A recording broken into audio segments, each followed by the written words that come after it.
Hey friends, hope you're all doing well. We're doing okay too, just really tired since we've been working non-stop. We wanted to answer a question many of you ask: how does our publishing process work? Most of our audiobooks are first posted on Patreon as paid content. They stay behind a paywall for a few months. After that, they become free to access on Patreon forever. Then, a few weeks later, we upload them to other platforms like YouTube, Facebook, and Twitter, X. Lately, our community hasn't been growing much, and we could really use your help. Please share our site in your Facebook groups, Discord servers, Reddit threads, Twitter, X, or with any friends who might be interested. Every little bit helps and we really appreciate it. Thanks a lot for being with us and supporting what we do. Already surpassing 2 meters in height, his terrifying strength sent chills down everyone's spine. Each of them trembled in fear. Step.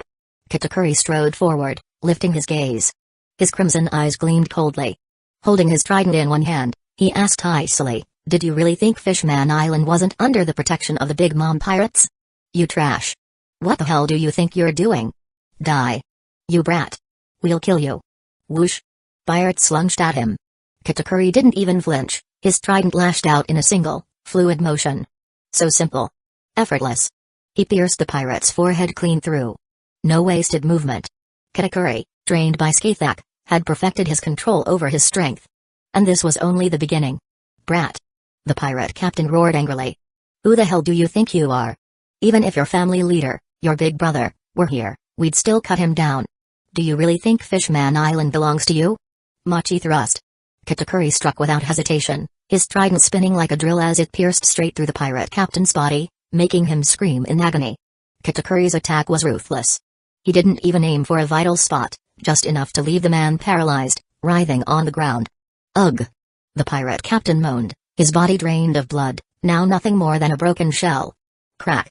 Katakuri stepped onto his chest, his voice icy. Who gave you the guts to even mention my brother's name? You think death isn't something to be afraid of? Alright then. Katakuri crouched slightly, his gaze colder than ever. Let me show you what it really means to suffer. Gurgle. Katakuri's leg morphed into Machi. Like writhing serpents, the Machi tendril slithered into the pirate's open wound, burrowing into his body. Ah! The man let out a horrifying scream. He wanted to beg for mercy, but he couldn't even make a sound, his mouth was already sealed shut by Machi. Within moments, he endured unbearable agony before succumbing to death. His body swelled grotesquely, like an overinflated balloon. Every inch of his flesh, every fiber of his being, was stuffed with Machi until he was forcefully stretched apart, bursting from within. The pain he experienced before death was beyond imagination. Now then. It's your turn. Katakuri lifted his gaze, scanning the crowd with chilling indifference. A total of 10,923 men. Good. None of you tried to run. Not that you could. This place is now a battlefield. Either you kill me, or I kill you. Smack. With steady steps, Katakuri advanced. Even against thousands of foes, he remained fearless. What did numbers matter? If he was to become the pillar of their family, the right hand of his big brother, then no matter how many enemies stood before him, they were all destined to die. He would become the unstoppable war god of the Charlotte family. Rah-ah! With an earth-shaking roar, Katakuri launched into action. Unstoppable Machi blade bullet. Burning Machi. Katakuri hurled his trident first, impaling multiple pirates before it embedded itself into the ground. Then, his left hand transformed into a Machi Gatling gun, while his right ignited with flames. What followed was a massacre. Pirates fell one after another, too slow to react. Some were skewered, others blasted apart by his burning punches. Explosions roared, bodies were sent flying. Unlike Luffy, who had intimidated 50,000 men in the original story, Katakuri wasn't just scaring them. He intended to slaughter them all. Die. Ha. The pirates weren't about to just stand there and get killed. This was the age of pirates. No one survived by luck alone. Every one of them was a hardened killer. They struck back instantly. Humphrey. Katakuri snorted. From his shoulders, two Machi spikes shot out, wrapped in armament hockey, impaling his attackers. He tore through the battlefield like a true war god. Fists, feet, weapons, he used everything at his disposal, each attack claiming another life. Even those who dared to get close never saw it coming. At any moment, a Machi spike could pierce straight through their chest. And so, more and more pirates hesitated, growing afraid to strike. Drip. As the battle raged on, Katakuri stood alone, cutting down thousands. Blood pooled beneath him, forming streams that trickled down the sloping battlefield like a crimson river. Slaughter. That single word echoed in Kitakuri's mind. He would wipe out every last one of them. He would carve the Charlotte family's name into history with their corpses. This was the man once hailed in the original story as the strongest of the Charlotte family, an unbeatable monster. Now, at just this young age, he was already proving his power. One day, he would rise from the mountain of corpses and ocean of blood. He would stand at the very peak of the world. Chapter 93, The Big Mom Pirate's Flag. Drip. Step by step, he walked forward. Kitakuri's figure was now drenched in crimson. But it wasn't his own blood, it was the blood of his enemies. But none of that mattered. Kitakuri didn't care about such things. As long as he crushed every last enemy, that was enough. No. Is this guy a demon? He's not human at all. Help me. Even these ruthless pirates, men who had long abandoned fear, were now trembling. To be honest, for the truly powerful, a strong conqueror's haki could instantly take down 50,000, 100,000, or even more. But, those people only fainted. They weren't dead. While it created a shocking spectacle, the mental impact wasn't absolute. Anyone with a brain knew that those who fell were nothing but ants. The real threats were the ones still standing. But the problem was Kitakuri didn't just use haki and focus on those who stood. He was killing them all. That was what truly instilled fear. Drip. Blood pooled on the ground, flowing like a small stream down a hillside. Kitakuri's voice was cold, devoid of emotion. 730 of you remain. If this is all you have to offer, I don't know who gave you the courage to show up here. Ah. No. The celestial dragons. It's all because of those damn celestial dragons. They set us up. As Kitakuri continued his slaughter, the pirates screamed, their voices like a dam breaking, desperately trying to plead for mercy. But, it was meaningless. At this moment, amidst the massacre, the people of the Ryugu kingdom felt both fear and fury. Queen Itoheim had always longed for peaceful coexistence. But, reality was right before her eyes. Sigh. Itoheim murmured softly, her voice tinged with sorrow. Maybe I was wrong. Peaceful coexistence is just an illusion. In their eyes, the fishmen and merfolk are nothing more than pets. Cracker nodded. You're absolutely right. To humans, all non-human races are just pets. Hearing Cracker's blunt words, the crowd fell silent. Compote spoke even more directly, so stop dreaming. Peace? Coexistence? That's impossible. This world is real and brutal. Strength is all that matters. Mundi agreed. That's why following Big Bro is the best choice for your future. Otherwise, your fate is nothing but darkness. One by one, they spoke. And the people of Ryugu Kingdom had no words to refute them. Deep inside, they understood. Splat. From the sea of corpses and blood, a lone figure emerged. Charlotte Kitakuri. Third son of the Charlotte family. Vice captain of the Big Mom Pirates. The strongest of the Sweet Commanders. Even at just 11 years old, he had already begun to shine with invincible brilliance. The reason was simple. Once upon a time, as a child, Kitakuri trained under his eldest brother. Joey had placed young Kitakuri on a couch and spoken to him gently. Kitakuri, do you know? One day, you will be an invincible man. You will surpass everyone, beyond even mother. You will be the unshakable pillar of our family. The sharpest blade that cuts down anyone who dares to challenge us. Those words had never left him. And so, step by step, he climbed higher. The strongest. Invincible. Forever. Kitakuri would never fail, because he was the strongest. Slam. Clenching his fist, he took hold of his trident and strode forward, whispering, Big Bro. Can you see me? I will never disappoint you. I am the blade of our family. I am Charlotte Kitakuri. A firm resolve. Sharp eyes. A strange sensation suddenly surged through him. Cough, cough. Kitakuri abruptly started coughing violently. Then, everything returned to normal. He frowned slightly. What was that just now? Did I overexert myself? No. That shouldn't be possible for me. Pushing aside his doubts, he set them aside for another time. Right now, he had one task left. To claim Fishman Island as Big Mom Pirates territory. Totland's domain. The Charlotte family's domain. What he didn't know was that his true power was awakening. His will. His spirit. His strength. All of it was on the verge of a complete transformation.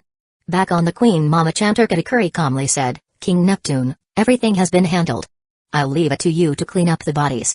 At this moment, the ruthless killer and the composed leader seemed like two completely different people. This was why Kitakuri was called the perfect man. Under the teachings of Skathak and Zhuliang, he mastered everything faster than anyone. Cracker, Compote, Daifuku, and Oven were warriors. Prospero, Amand, Broe, and Custard were strategists and administrators.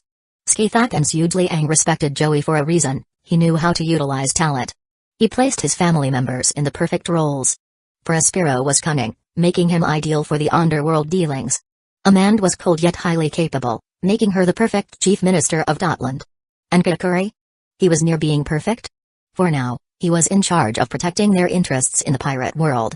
As for their mother, Joey was completely unfazed. She loved to go out and have fun. If she ever got tired of adventuring, she'd return. If not, she could just be Big Mom Pirate's mascot. Understood. Neptune nodded hastily. Katakuri, I must ask one more thing. Please leave the Big Mom Pirate's flag here. That's the only way, Katakuri nodded. No need to worry, King Neptune. I know what to do. Big Bro said it himself, Fishman Island is our ally, under our protection. No one will dare cause trouble here. With that, Katakuri's arm stretched into a massive form, gripping an enormous pirate flag. Slam. Step by step, he walked toward the central plaza of Fishman Island. Half an hour later, before countless onlookers, fishmen, world government officials, underground brokers, pirates, Katakuri raised the flag high. Boom. He drove it into the ground. Then, gripping his trident, he declared coldly, from this day forward, Fishman Island belongs to the Big Mom Pirates. Anyone who dares lay a hand on it, will be our enemy. A battle to the death. No one doubted Katakuri's words. After all, the Big Mom Pirates weren't just about Katakuri. Just now, he had slaughtered over 10,000 men in one go. Though terrifying, those opponents weren't exactly strong. But the real problem? If you mess with Fishman Island, all Big Mom Pirates will come for you. Katakuri will come. And if Katakuri comes, so will Linlin, the Big Mom. Linlin, one of the former commanders of the Rocks Pirates. Even in this era, the name of the Rocks Pirates still loomed large. Golden Lion, Whitebeard, the Big Mom, these three were once the most powerful commanders of the Rocks Pirates, their strength beyond doubt. But more importantly, the Big Mom Pirates were backed by the Charlotte family. Simply put, this was a deep pit. One wrong step, and you're dead. Regardless of what others thought, the moment that flag was planted, it signified the full realization of Joey's vision for the Charlotte family's three branches. Amand managing Todo Land. Prospero overseeing the Dark Trade Guild. Katakuri leading the Big Mom Pirates. The three major branches of the Charlotte family were now complete. Getting started was always the hardest part. But once the foundation was set, everything else would come more easily. Neptune immediately stepped forward. Lady Linlin, Sir Katakuri, please. The royal palace has prepared a banquet in your honor. Good. The group followed Neptune toward Ryugu Kingdom. Queen Atoheim remained silent, shaking her head.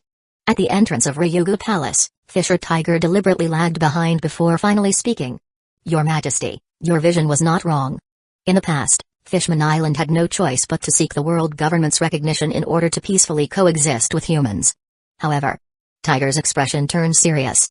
Now, we have backing. Do we really need to fear humans anymore? In the past, the fishmen were not incapable of fighting back. They simply couldn't afford to. They feared provoking the Marines and bringing disaster upon themselves. But now, things were different. With the protection of the Big Mom Pirates, with the backing of the Charlotte family, it was time to fight back.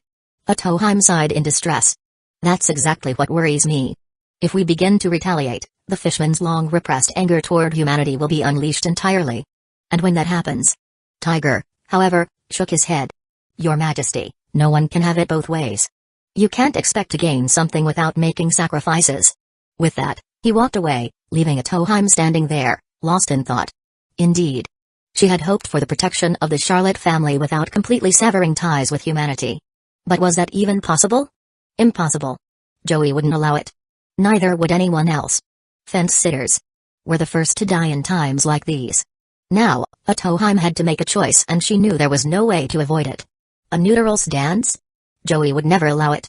Sigh. Atoheim let out a soft breath, her decision becoming clear. Sometimes, living in constant fear and submission was far worse than taking a bold step forward. If they won, the fishman's status would be forever changed. If they lost, they would be left with nothing. But they had already come this far. Why not take the gamble? Hey. Atoheim chuckled softly. Sometimes, kindness isn't always a good thing. Indeed. Compote nodded. Your Majesty, kindness is not always a virtue. Big Brother was right. You will come to understand how to handle this matter. Hearing this, Atoheim was intrigued. Did Sir Joey foresee this? Big Brother said that while you are kind, You are also capable of making decisive choices. That means you represent the will of the fishman. Huh? Does he really think so highly of me? Big Brother believes that you are the soul of the fishman, while Tiger represents their fighting spirit. I see. As they talked, Atoheim and Kapote continued toward the palace. As for what would happen if Atoheim failed to make the right choice? No one asked. No one answered. Smart people knew better than to speak of such things. Chapter 94, New Bounties. What was going on at Fishman Island? Joey didn't know yet. But suddenly, he felt his heart beat slightly faster. Huff, letting out a slow breath, he muttered, "What is this? This heartbeat? It shouldn't be happening." However, after carefully checking himself over, he realized there was nothing wrong at all.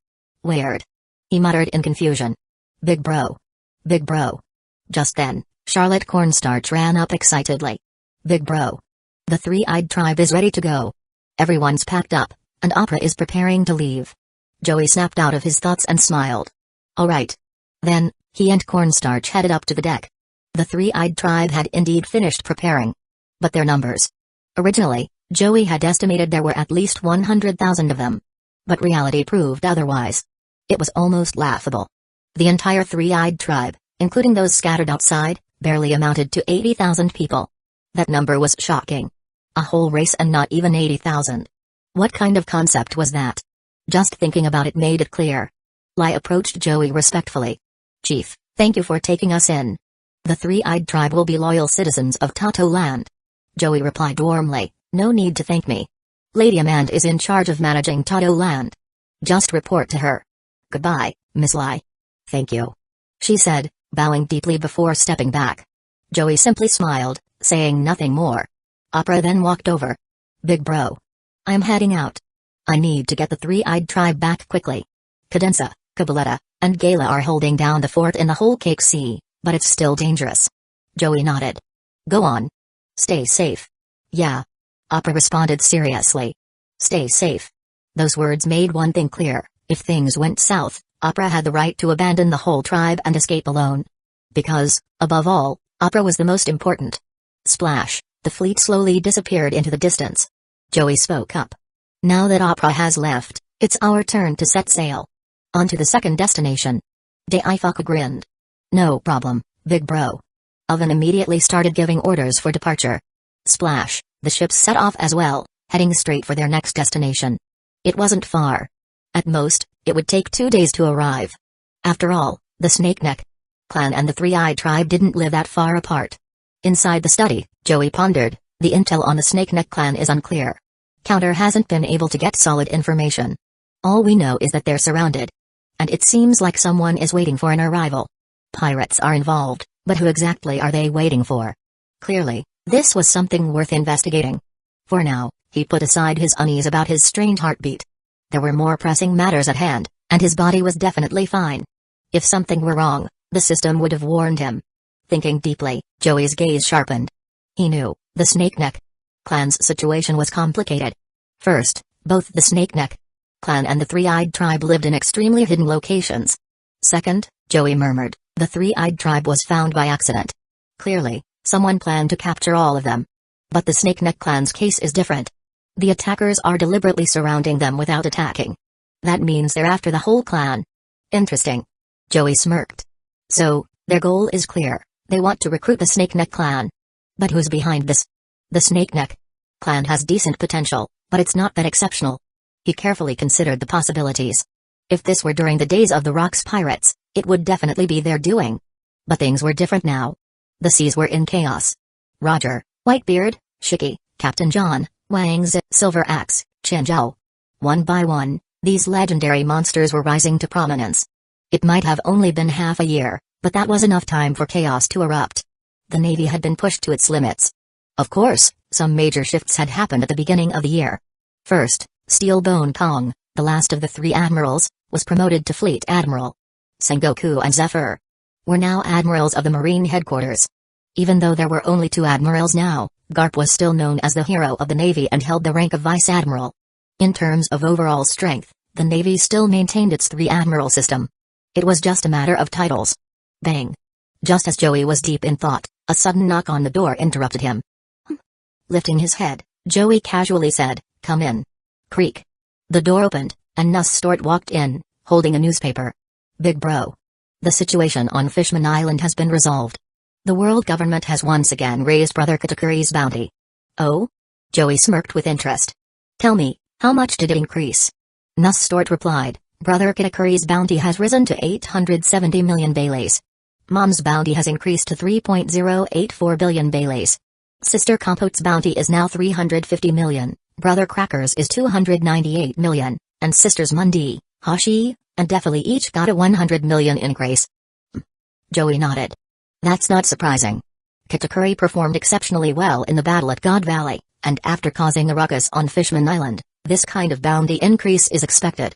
The others' bounties also grew within the normal range. He understood it very well.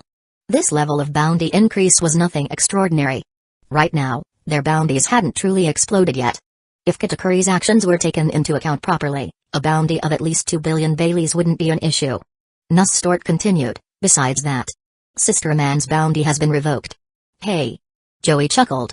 Looks like the 5 elders reconsidered and decided to take back the bounty order. He smirked. This wasn't just a trivial matter. A bounty notice might seem insignificant, but the implications were entirely different. This meant that the Charlotte Pirates and the family had gained enough influence to make the 5 elders take a step back. That was what truly mattered. Nuss Stort nodded but remained serious. Big bro. We still can't let our guard down. The world government might have backed off for now, but they're definitely planning something. If we get careless, problems will arise. Joey laughed. You brat, don't worry. Of course, I know that. But. He looked at Nuss Stort with a wide grin. Go get Moscato for me. Huh? Nuss Stort was momentarily stunned but quickly nodded and left. Before long, Moscato, the 3-year-old, was brought in. Tilting his head, he asked, Big bro. You called me? Joey asked warmly, Moscato, what do you think? Then, he explained everything that had just happened. Little Moscato thought for a moment before replying, a year from now, after the World Conference, our conflict with the world government will be unavoidable. There's no stopping it. Right now, they'll likely increase efforts to cause trouble. If they can't shake Toto Land, they'll probably come directly for you, big bro. Hey. Joey nodded in satisfaction. Despite his young age, Moscato's analysis was spot on. Joey grinned. Moscato, that's a great insight. This devil fruit is for you. Just like your sister, go back and help him and manage Toto Land. Big bro. Moscato jumped up excitedly, staring at the devil fruit in front of him. A Paramsha type. Gelato fruit. It wasn't a particularly powerful devil fruit. It was just one of the many food-related fruits. But the meaning behind it was different. It meant that he had earned Big Bro's recognition. Nuss Stort was also happy. Moscato, congratulations. He genuinely meant it. Nuss Stort was thrilled. After all, seeing his talented little brother being acknowledged was definitely something to celebrate. However, Nuss Stort also felt the pressure. He needed to work even harder. Joey didn't say much and continued, Moscato, since you specialize in swordsmanship, I'm giving you this great sword as well. Its name? Ice Cream. And from now on, Memory Island are under your management. Moscato grabbed a huge ice cream sword, took a bite of the devil fruit, and then. The little brat firmly declared, Big bro. Don't worry. I won't disappoint you. Joey laughed. You better not. Three-Eyed Tribe? Memory Island? True Town? The Minister of Gelato. Honestly, food-type devil fruits were usually classified as creation-based abilities. Essentially, they allowed the user to conjure food items out of thin air. These kinds of devil fruits were generally mid-tier, not low. Because if you could create something from nothing, you wouldn't be weak. And one thing was undeniable. Bloodline truly mattered. Mash, cornstarch, Moscato. Their natural talents weren't outstanding. At least, not in combat. However, aside from Mash, the other two siblings excelled in management, which had become increasingly clear during their recent voyage. Then, Joey turned to Nuss Stort. Nuss Stort, with your talents, you're not suited to be a minister. You're more suited for combat. Unfortunately, I only have the book fruit right now, which isn't the right fit for you. Huh? Nuss Stort instantly understood and happily said, Big bro. I'm not in a hurry. I'll keep training. I won't let you down.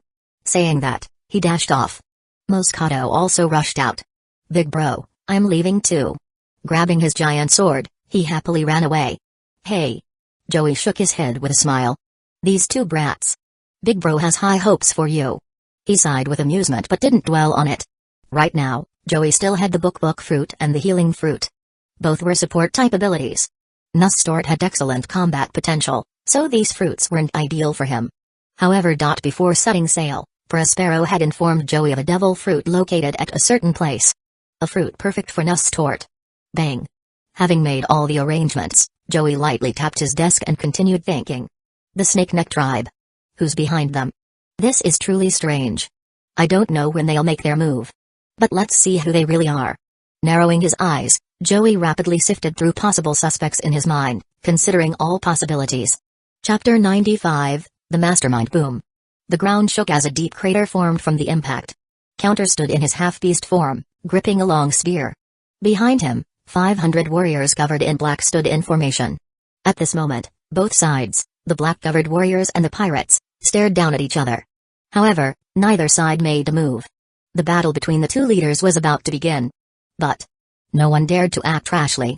First, there were no orders, and more importantly, if they clashed now, it wouldn't just be a small skirmish, it would ignite an all-out war. The towering man, built like an iron fortress, exhaled lightly before speaking in a sharp tone. Impressive. As expected from one of the Charlotte family's 5 generals. I've heard stories about your strength, but I never imagined it would be this terrifying. His voice carried genuine admiration. After all, he was already 31 years old. And yet, his strength was on par with the young Counter at bronze level 7. The 5 brothers, Opera, Counter, Cadenza, Cabaletta, and Gala. There are also others like Daifaku and Oven. After reaching bronze level 7 or 8, they had all hit a bottleneck. Breaking through that barrier would take time. After all, not everyone was a monster like Katakuri. Potential alone couldn't determine everything. Monsters would always be monsters. Counter grinned cruelly. Hey. Don't flatter me like that, Iron Tower. Are you mocking me? Iron Tower, Iron. Once the captain of the Iron Tower pirates. But now, Iron joined an unknown pirate crew. Who were they exactly? Even Counter wasn't sure. However, one thing was certain, Iron's strength was undeniable. His current bounty stood at 410.03 million Baileys, a solid bronze level 7. With his natural iron-like body and powerful armament hockey, he could even go toe-to-toe with bronze level 8 or 9 fighters. It wasn't an exaggeration. The two had fought many times before. Yet, neither had ever managed to claim victory. That alone proved their strengths were completely evenly matched. And Counter knew this very well. Clutching his long spear tightly, he searched for a way to break the stalemate. He cursed internally, this is a pain. I just hope my big brother arrives faster than their backup. Otherwise, this is gonna be real trouble. Thinking about it, Counter felt like swearing out loud. Both sides were evenly matched right now. But on his side, he had to protect the Snake Neck Tribe. Generally speaking, his side was at a disadvantage. If things escalated into a full-blown battle, if rage took over, then things would spiral out of control. Which was why neither of them made a move, locked in an intense standoff. However, both knew their reinforcements were close. And neither would back down when it came to the Snake Neck Tribe. The non-human races were naturally stronger than humans. Forget the fishmen, giants, Long-Arm Tribe, Long-Leg Tribe, and Minks, who were all renowned for their strength. Even races like the Three-Eyed Tribe or the Snake Neck Tribe possessed incredible talent. Hey, at that moment, a low, eerie chuckle echoed through the air. Instantly, Iron's expression darkened. He already knew. The enemy reinforcements had arrived. Figures began emerging from the shadows. Leading the way, Daifaku and Oven. Hey! Humphrey! Both men grinned menacingly. Clearly, they were brimming with killing intent. And then, a calm voice followed. Iron Tower, Iron. A man like you, being tamed by someone else? There aren't many in this world who could pull that off. At that moment, a voice rang out from behind them. Iron instantly knew who it was. His face turned grim. I never expected this. The head of the Charlotte family, Charlotte Joey, himself has arrived. This is truly unexpected. His eyes narrowed, but he didn't try to escape, and neither did his crew. One thing was clear, these pirates were elite fighters. Even knowing they were at a disadvantage, they didn't crumble. For pirates, that was rare. Many pirate crews, the moment they realized they were losing, they would scatter and flee. And that's exactly why the major powers never took pirates seriously. They were just tools to be used. An undisciplined, lawless bunch who just live for drinking, fighting, and indulging themselves. Would anyone truly respect such a force? What a joke. Taking them seriously would be an insult to oneself. Clap. Joey strode forward, with Daifuku and Oven following closely behind, like two towering giants. To be honest, Joey wasn't exactly short. At 180 centimeters, his height was pretty much ideal. But most of his siblings had grown far beyond normal limits. Not that Joey minded. Being 5 or 6 meters tall wasn't necessarily a good thing. Joey wasn't a fan of excessive height. Clap. Stopping in front of Iront, Joey smiled and said, "Mr. Iront, tell me who's behind you, and you can leave right now. Take all your men and go. After all, you haven't harmed my younger brother. You haven't hurt my family. So, I have no reason to fight you, no matter what your objective is." Hey, Iront sighed and said, "As expected of you, Joey. That kind of confidence and composure. It's something those worthless fools could never hope to match. But my captain is a man who seeks to conquer the world, a man with boundless ambition. How could I possibly betray him here?" He glanced at the Snakehead tribe and shook his head. "Even if I die, it doesn't matter. I've already sent out word. Taking the Snakehead tribe won't be easy. But I won't let my captain suffer more losses." Clap. Joey applauded in admiration. Loyalty. Strength. Strategy. A man who possesses both wisdom and bravery is truly rare, Iront. You are quite impressive. But can you guarantee the loyalty of those behind you? For them, betrayal might mean survival. That doesn't sound like a bad deal, does it? Ha ha ha, Iront laughed loudly. My brothers. I know them too well. There's no way they'd do something like that. No one answered Iront with words. But their sharp, determined gazes said everything. Daifuku's expression turned cold. TCH, you really don't know what's good for you. Big brother was going to let you live, but you just had to keep running your mouth. As he spoke, Daifuku started rubbing his belt. A demonic figure materialized. Swoosh. The demon swung its massive blade, unleashing a terrifying gust of wind. As if it could cut down everything in its path. Hey, Iront merely smiled. None of this matters anymore. I don't care if I die, as long as I can help my captain. Joey stopped Daifuku from making a move and said, I can't deny it, your captain must have an incredible charisma to inspire such loyalty. But that's expected, isn't it? In this era, every major figure has that kind of charisma. Shaking his head, Joey didn't attack. Instead, he continued, Golden Lion. In that instant, even though Iront tried to control his reaction, his eyes still shrank in shock. More importantly, even if Iront could suppress his emotions, what about the men behind him? They couldn't hide their reactions at all. At that moment, everyone turned to stare at Joey. Joey chuckled and said, looks like I got it right. It wasn't a hard guess. A man who seeks to conquer the world, who also possesses overwhelming charisma, there's only one real candidate. Golden Lion Shiki. Iront's face turned even more serious. So you've figured it out. What now? Joey shook his head. No need to get so tense.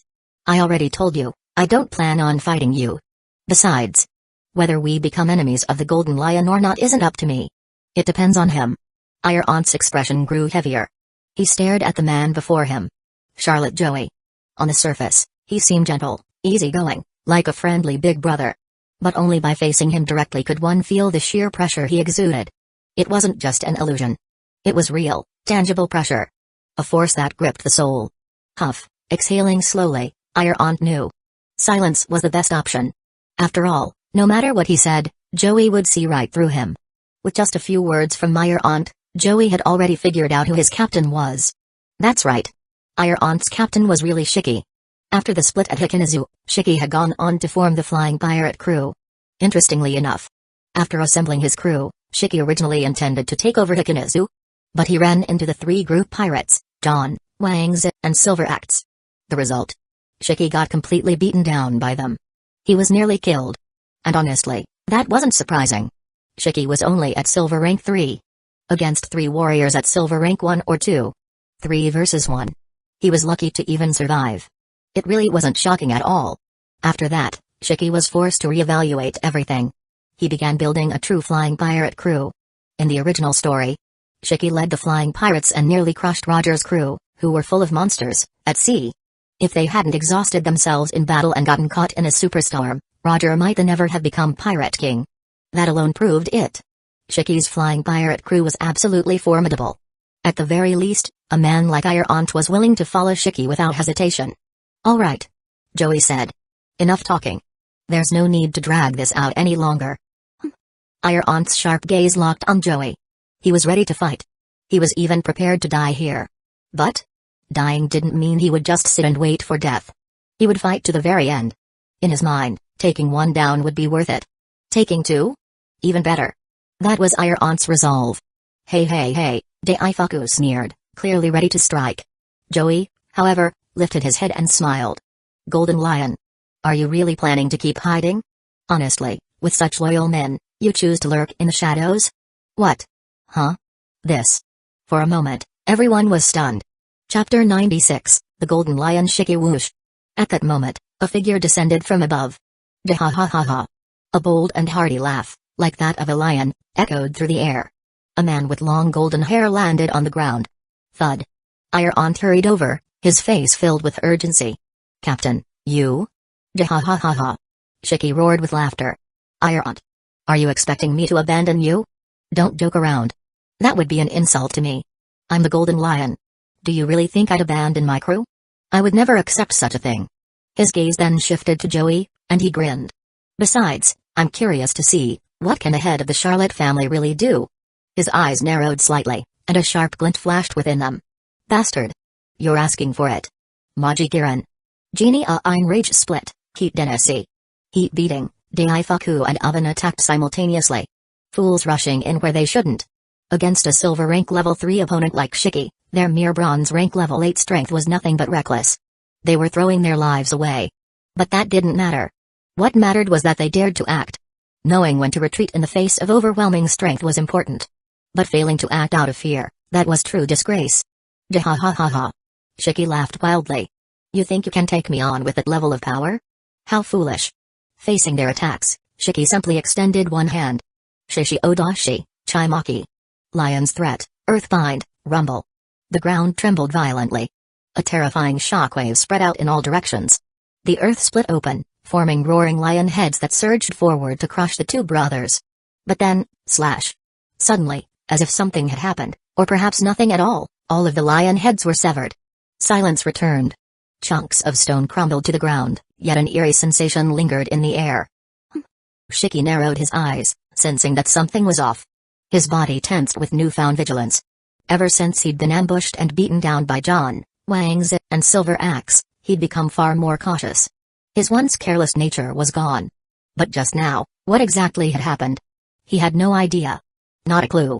Not a single trace.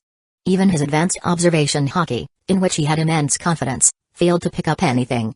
It felt as if something had happened, but at the same time, as if nothing had occurred at all. Something about it was deeply unsettling. Hey. Joey smiled warmly. Golden Lion, why so aggressive? My little brothers merely attacked first. And yet, here you are, a seasoned veteran, bullying the young? How shameful. My mother isn't even here to stop you. He shook his head in mock disappointment, as if he looked down on Shiki.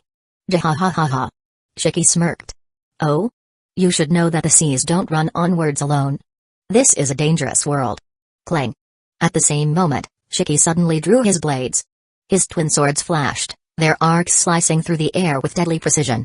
A piercing clang echoed all around. But once again, his attack vanished.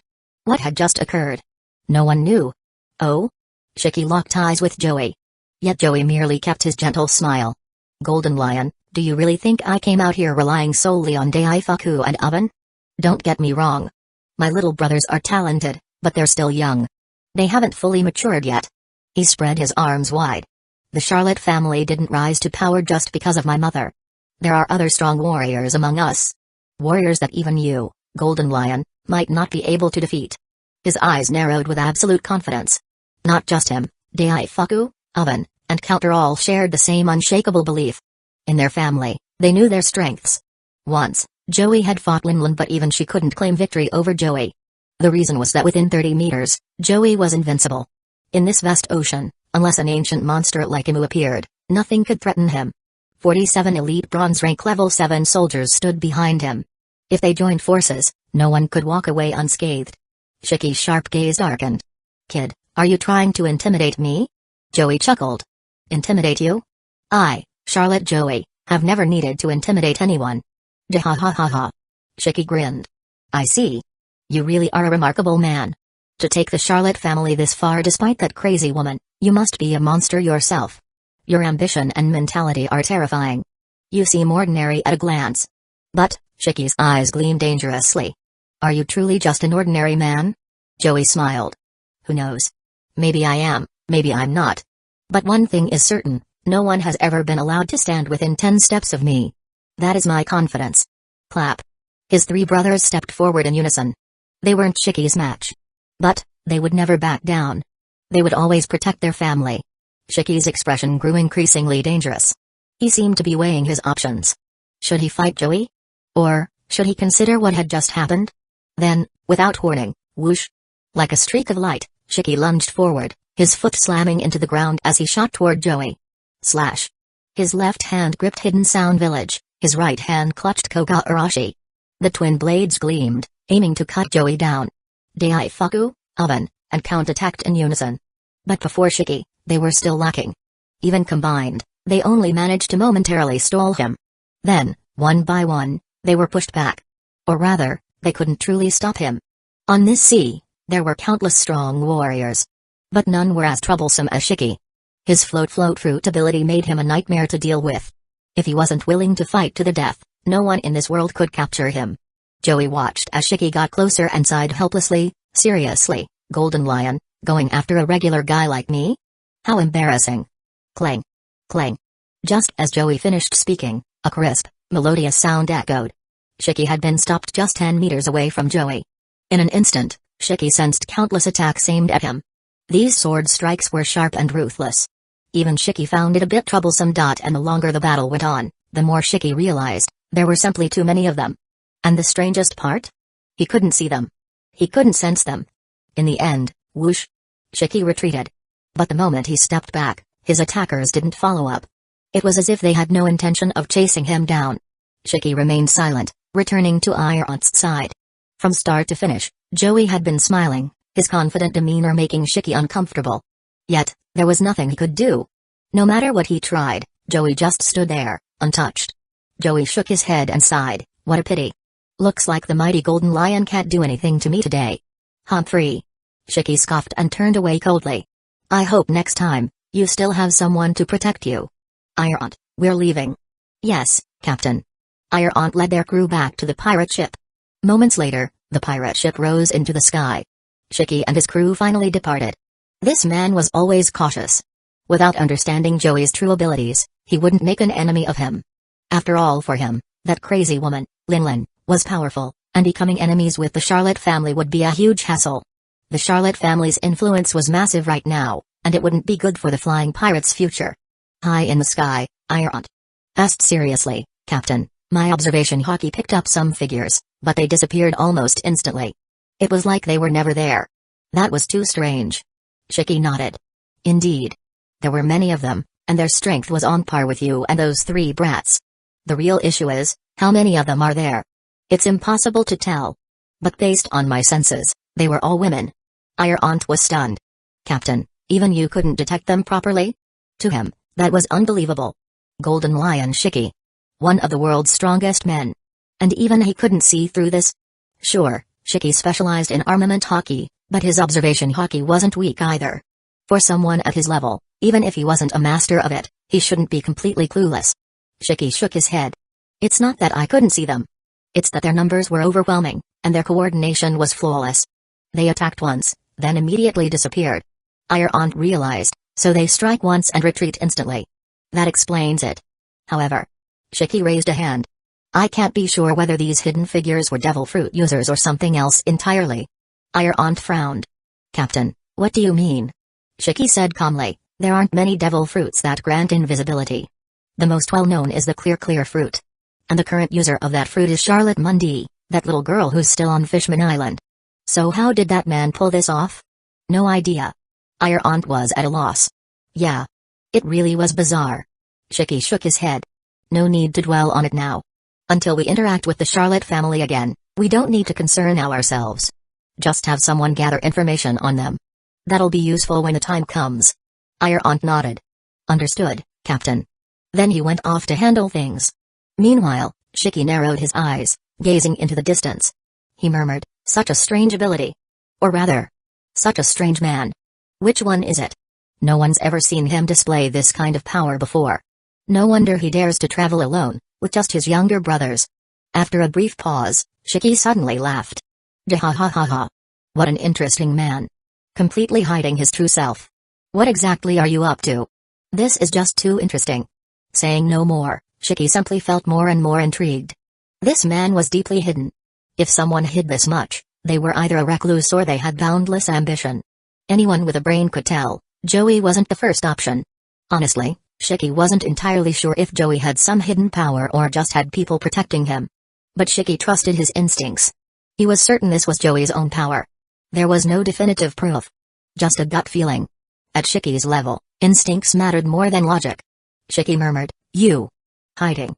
So deeply concealed. With strange power. Let's see what kind of storm you'll stir up when you finally emerge." Jahahahaha. Chapter 97, The Isolated Island Shiki had left.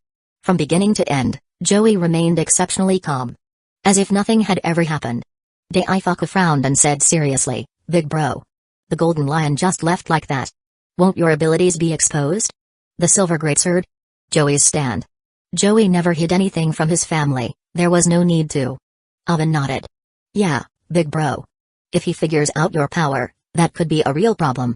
Joey replied calmly, "Don't worry. It's not a big deal. My ability is incredibly complex. Even if Shiki suspects something, he can't be sure. Besides, for strong people at his level, sometimes perception itself can be the most troublesome thing." He shook his head, dismissing any unnecessary thoughts. Seeing their big brother so composed, Daifuku and Oven also nodded in agreement. That was true. Their big brother's situation was so special. For now, it was best to set it aside.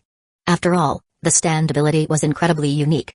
For outsiders, mastering it wasn't easy, or rather, this power didn't even belong to this world. Guessing it was just impossible. Clap. At that moment, an old man with an unusually long neck walked over respectfully and said, "Chief. Greetings." "Greetings." Joey turned around and smiled. "Elder, we finally meet. I sincerely apologize for putting you all in danger. This was a failure on the Charlotte family's part in protecting the citizens of Tato Land." "Nonsense." The elder of the Snake Neck tribe hurriedly said. "Chief, what are you saying? If it weren't for Lord Counter's arrival, our Snake Neck tribe would have either ended up as slaves." That was a fate too terrifying to even imagine. Compared to the Three-Eyed tribe, the Snakehead tribe's attitude was vastly different. Like night and day. Ha ha ha, hearing this, Joey chuckled. "Elder, don't worry about such things. It's nothing. I'm sorry. If this were under normal circumstances, I would have held a banquet for you. However," he sighed helplessly, "I still have a ton of things to handle, so we'll have to postpone that for now." The elder immediately shook his head. "Chief. Your kindness is more than enough for our Snakehead tribe. But, as your citizens, it wouldn't be right for you to hold a banquet for us. Instead, we should be the ones hosting a feast for you." "Ha ha ha," Joey responded warmly. "Counter, escort the elder and the entire Snake Neck tribe back to Tato Land safely." Counter nodded seriously. "Big bro. Don't worry. I've already made the necessary preparations." Soon, after exchanging a few pleasantries, the Snake Neck elder and his tribe got busy under Counter's guidance. Their efficiency was impressive. In just 3 hours, the entire Snake Neck tribe was ready to set sail. Counter approached Joey quickly. "Big bro. I'll be heading out now. Opera has also arrived, so I need to move fast." Joey smiled. "Be careful on the way. If anything happens, just leave immediately." Clap. He patted Counter's shoulder, sighing. "You little brats are all getting taller than me." It was undeniable. Most of Joey's brothers were over 2 meters tall. And himself? Standing at 180 centimeters with a perfectly balanced physique, a handsome face, and long pink hair, always dressed in luxurious attire. Counter thumped his chest. "Big bro. What are you saying? No matter what, I'm still your little brother. You'll always be my big bro. I will definitely complete my mission." With that, Counter left. Joey simply shook his head and smiled, sighing. These little brats are really growing up. The future of our family is looking stronger and stronger. Haha. Daifuku and Oven grinned. Their belief was unwavering, the family would only keep getting stronger. Why? Because their big brother existed. Because their brothers and sisters worked together. And that was all that mattered. Russell, watching Counter leave, Joey asked, "What about Mom?" "No, wait. Katakuri, has he returned yet?" He originally wanted to ask about their mother. But, considering how unreliable she could be, he decided to check on Katakuri instead. Moscato, who was standing behind him, answered, "Big bro. We got word from Katakuri. They'll arrive at the meeting point in 2 days." Knowing the timeline, Joey said, "Then we should set off too." "No problem." Ha ha ha. The siblings got to work. Russell, soon, the ship set sail. Standing at the bow, Joey murmured, "Golden Lion. What exactly will you do? I don't fear being exposed, but what decision will you make? Will you spread the news? Will you stay silent? Or will you investigate me in secret?" Ha ha ha, he chuckled to himself and shook his head. "Whatever. I don't need to worry about his plans. The current Golden Lion isn't a threat. If it were his full-fledged flying pirates, then I'd be more cautious." Joey never believed that a single person could dominate the entire world. Unless they were truly at an invincible level. After some thought, Joey decided to stop dwelling on it. The family system. As the name implied, it was all about growing the family's strength. As long as the family flourished, the chief would become powerful enough. And that was the most crucial thing. He knew exactly what needed to be done. Moving forward, the ship sailed at full speed. From the Snakehead tribe's hideout to the designated island, it took about 2 days. Rustle, boom. As the ship docked and Joey's group disembarked, Katakuri and the others had yet to arrive. Roar. Howl. Arriving at night, they were greeted by the roars of wild beasts. Clearly, this was an island ruled by wildlife. Joey scanned the surroundings. There's not a single trace of human life here. His observation hockey wasn't particularly strong. But, for a small island like this, a quick scan was enough. Islands generally fell into 3 categories: small islands, like this one, big enough to house 10,000 people at most. Medium islands, suitable for building nations, capable of housing millions. Tato Land's 36 islands were all medium-sized. Large islands, such as Dressrosa, enormous landmasses that could accommodate tens of millions, often controlled by powerful nations. Oven nodded and said, "Big bro. We've checked the island thoroughly. There's no trace of anyone. It's safe." "All right." Joey nodded. "Set up some camps. We'll wait here for a while." Daifuku and Oven immediately got to work. Nussstort continued his intense training. That kid was extremely hardworking. However, Joey made sure the ship's doctor followed him to prevent any serious injuries. Cornstarch and Moscato were buried in books, absorbing knowledge taught by their teachers. Once the camp was set up, everyone settled in for the night. The next day, as the first light of dawn broke, Joey heard the sound of a ship approaching. He immediately got up. The others were already awake as well. Daifuku, Oven, and the rest of the siblings stood quietly, watching the rapidly approaching pirate ship. The Queen Mama Chanter. The ship sped towards them. Standing at the bow was none other than their mother, her belly visibly swollen from pregnancy. Joey frowned, deep in thought. Mom should be pregnant with the 12th and 13th daughters, Mozart and Marnier. Joey decided not to dwell on it.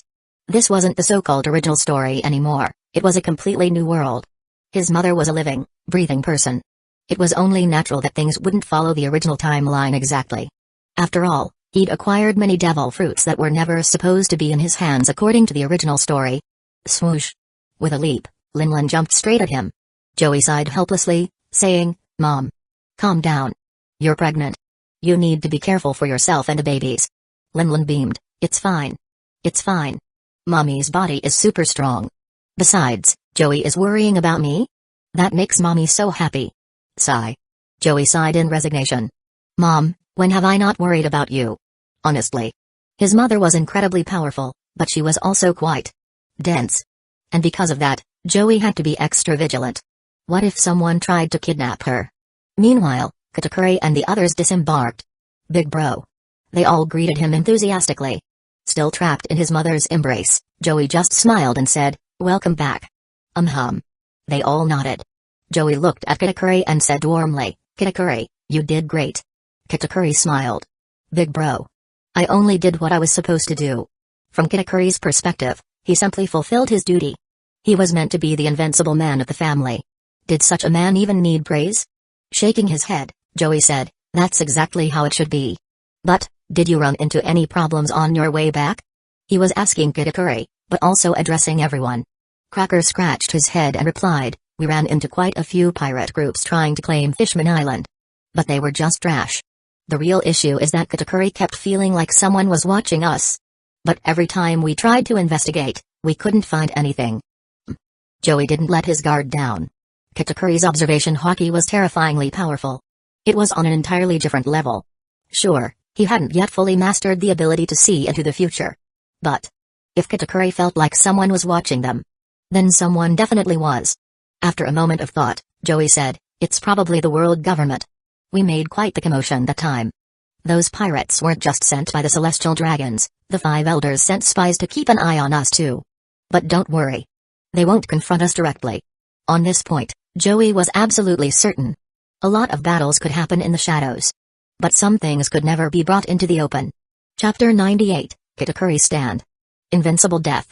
Then, with a helpless sigh, Joey said, "Mom, can you put me down first? I still have things to do."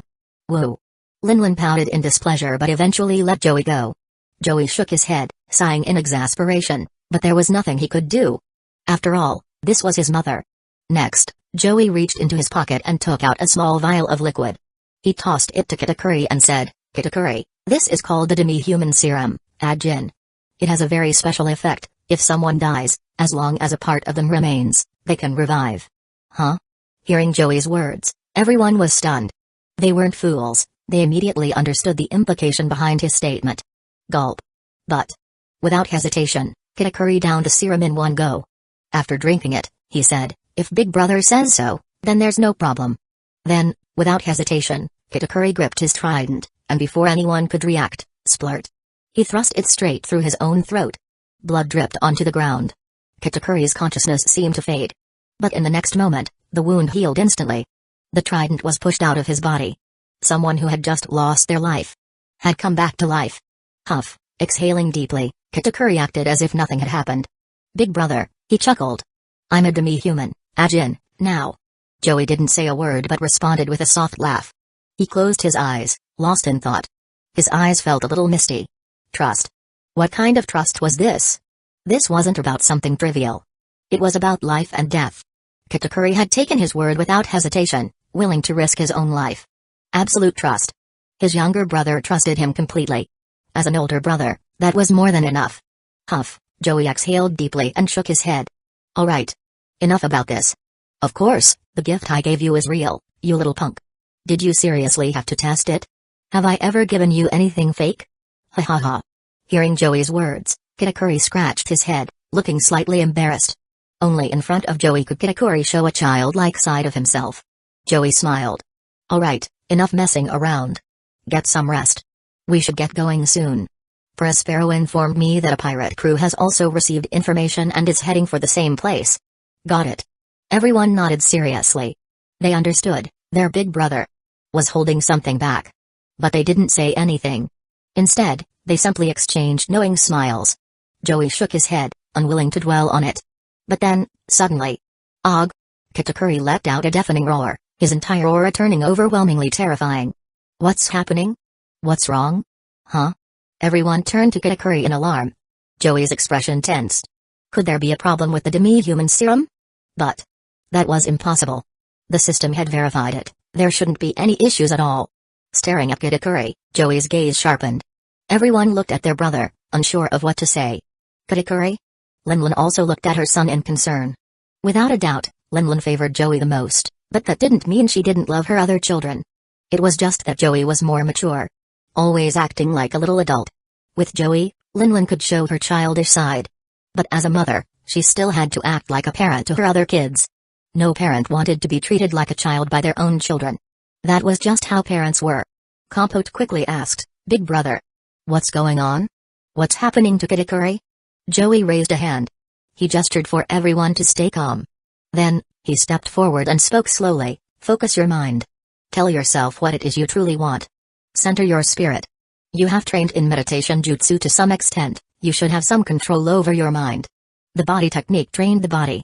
The meditation jutsu trained the spirit." Joey had checked with the system.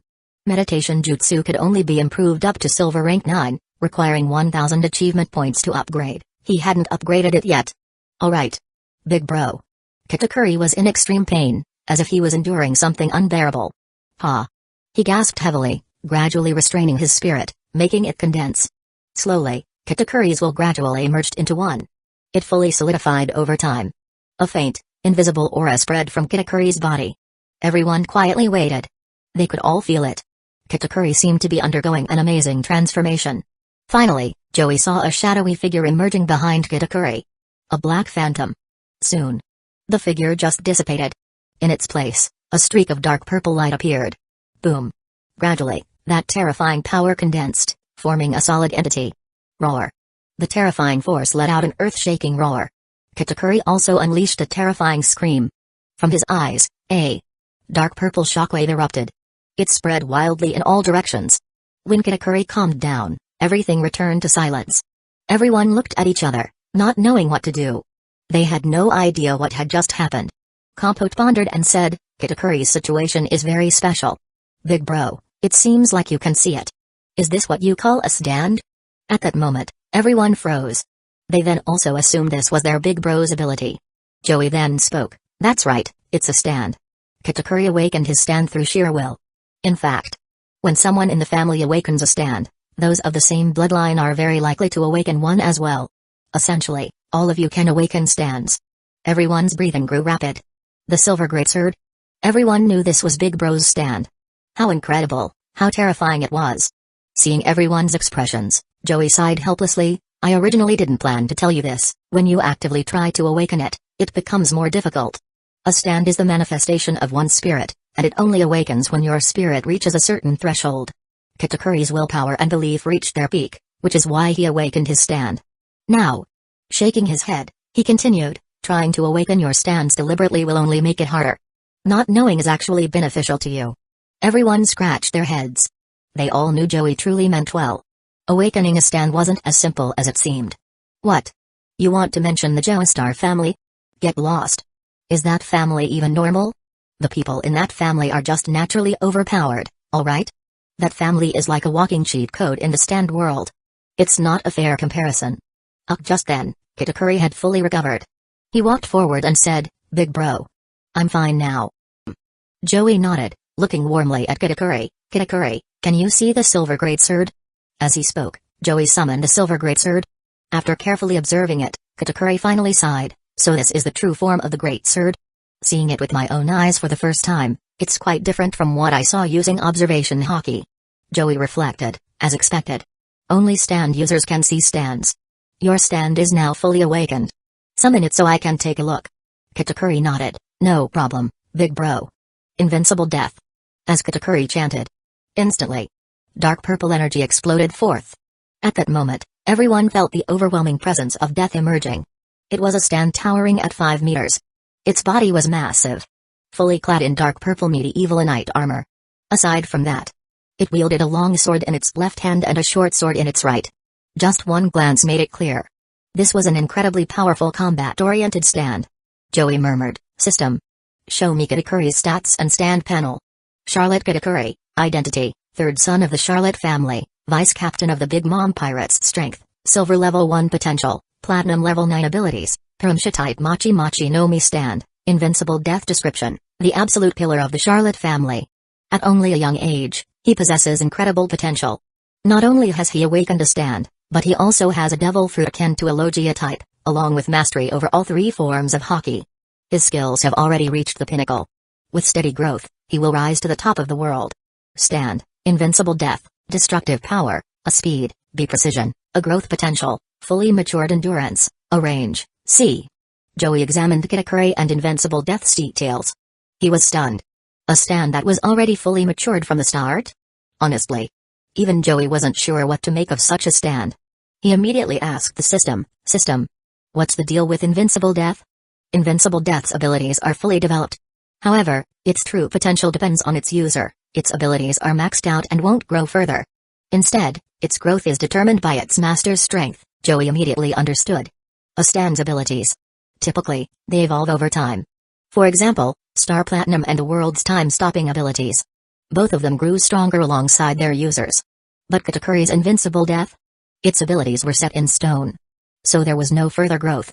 However, as Katakuri became stronger, Invincible Death's capabilities would be fully realized. For example, if Invincible Death had the ability to slay crystal-level beings. Right now, because of Katakuri's current strength, it could only operate within the silver level. Joey looked at Katakuri and asked, how do you feel? Katakuri shook his head, big bro. I can sense a lot, but it's fragmented. I think I need time to fully grasp Invincible Death's power and abilities.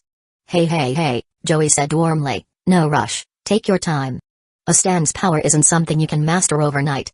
I still don't know if my great sword has an ability or if this is all there is to it. Shaking his head helplessly, even Joey felt a bit troubled. Maybe his great sword really was just a numbers advantage, with no extra abilities at all. Chapter 99, Pika Pika no Mi Invincible Death.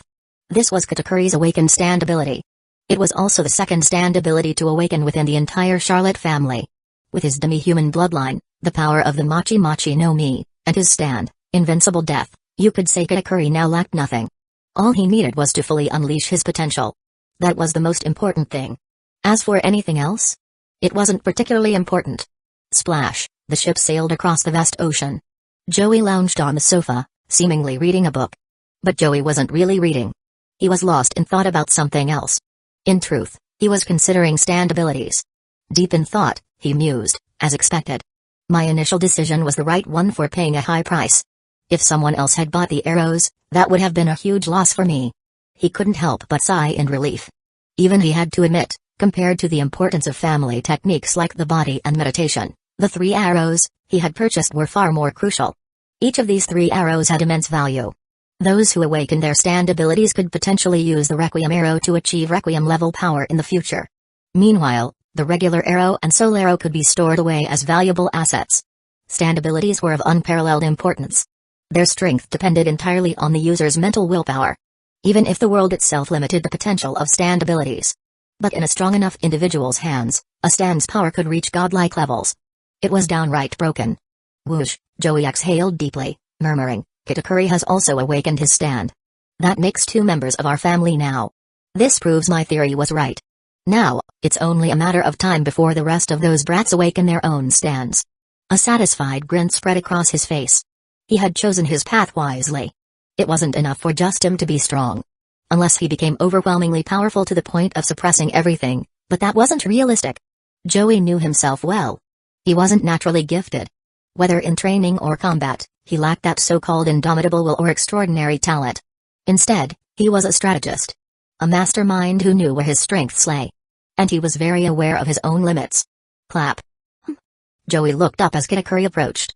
With a smile, he asked, "What's up, Katakuri?" "Big bro." Katakuri sat down, frowning. "It feels weird. It's like I suddenly have an extra arm. Invincible Death. Feels like another limb, completely natural to use." "Hey." Joey chuckled, "That's normal. A stand is like a highly advanced machine. You don't need complicated commands to control it. For example, snap." Joey snapped his fingers. Clang. 2 great swords materialized and immediately began clashing. He explained, "These swords fight entirely on instinct. All I do is give a simple order.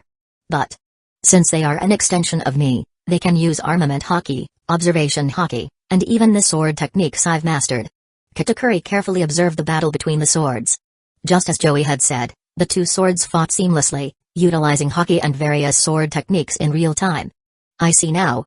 Katakuri nodded in understanding. Joey continued, "The second method is to manually control your stand. But in the heat of battle, this might actually weaken your performance. You need to trust your stand, it's crucial." Katakuri pondered for a moment, then said, "Big bro, I got it. I'll go experiment some more." Joey nodded. "Go ahead." Katakuri laughed. But another figure crept closer, sneaking around. Joey shook his head. "Daifuku. You sneaky little brat. If you have a question, just ask. You're not the first one, you know." He. Daifuku, usually so cold and serious, let out an awkward laugh. Joey sighed. Honestly, Daifuku wasn't the first to ask. Including him, pretty much everyone had came to inquire about stand abilities. Even Linlin. She had even tried to act cute, begging him to awaken her stand. But Joey refused outright. No way. If someone without the suited potential used the regular or soul arrow, they could actually die. So, he didn't dare risk it. Under Joey's watchful gaze, Daifuku finally sat down and eagerly asked, "Big bro. How do stands awaken?" Joey explained, "It's actually pretty simple." Katakuri awakened his stand by maintaining an invincible mindset. At that moment, his willpower reached its limit, and his mind and spirit merged into one. Because of this unyielding belief, his stand, Invincible Death, was born. For you guys, no matter what, you need a strong resolve. Stands are abilities formed from one's willpower. If your mind wavers, you won't be able to unleash your stand's true potential. Oh. Daifuku nodded in understanding. But, Joey wasn't sure if he really got it. Still, it was good for him to start thinking about it. Understanding oneself was an essential step.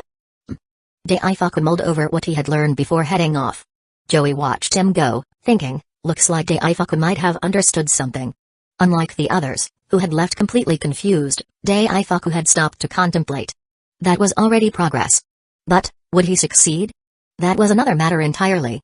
Awakening a stand wasn't easy, it required unwavering willpower.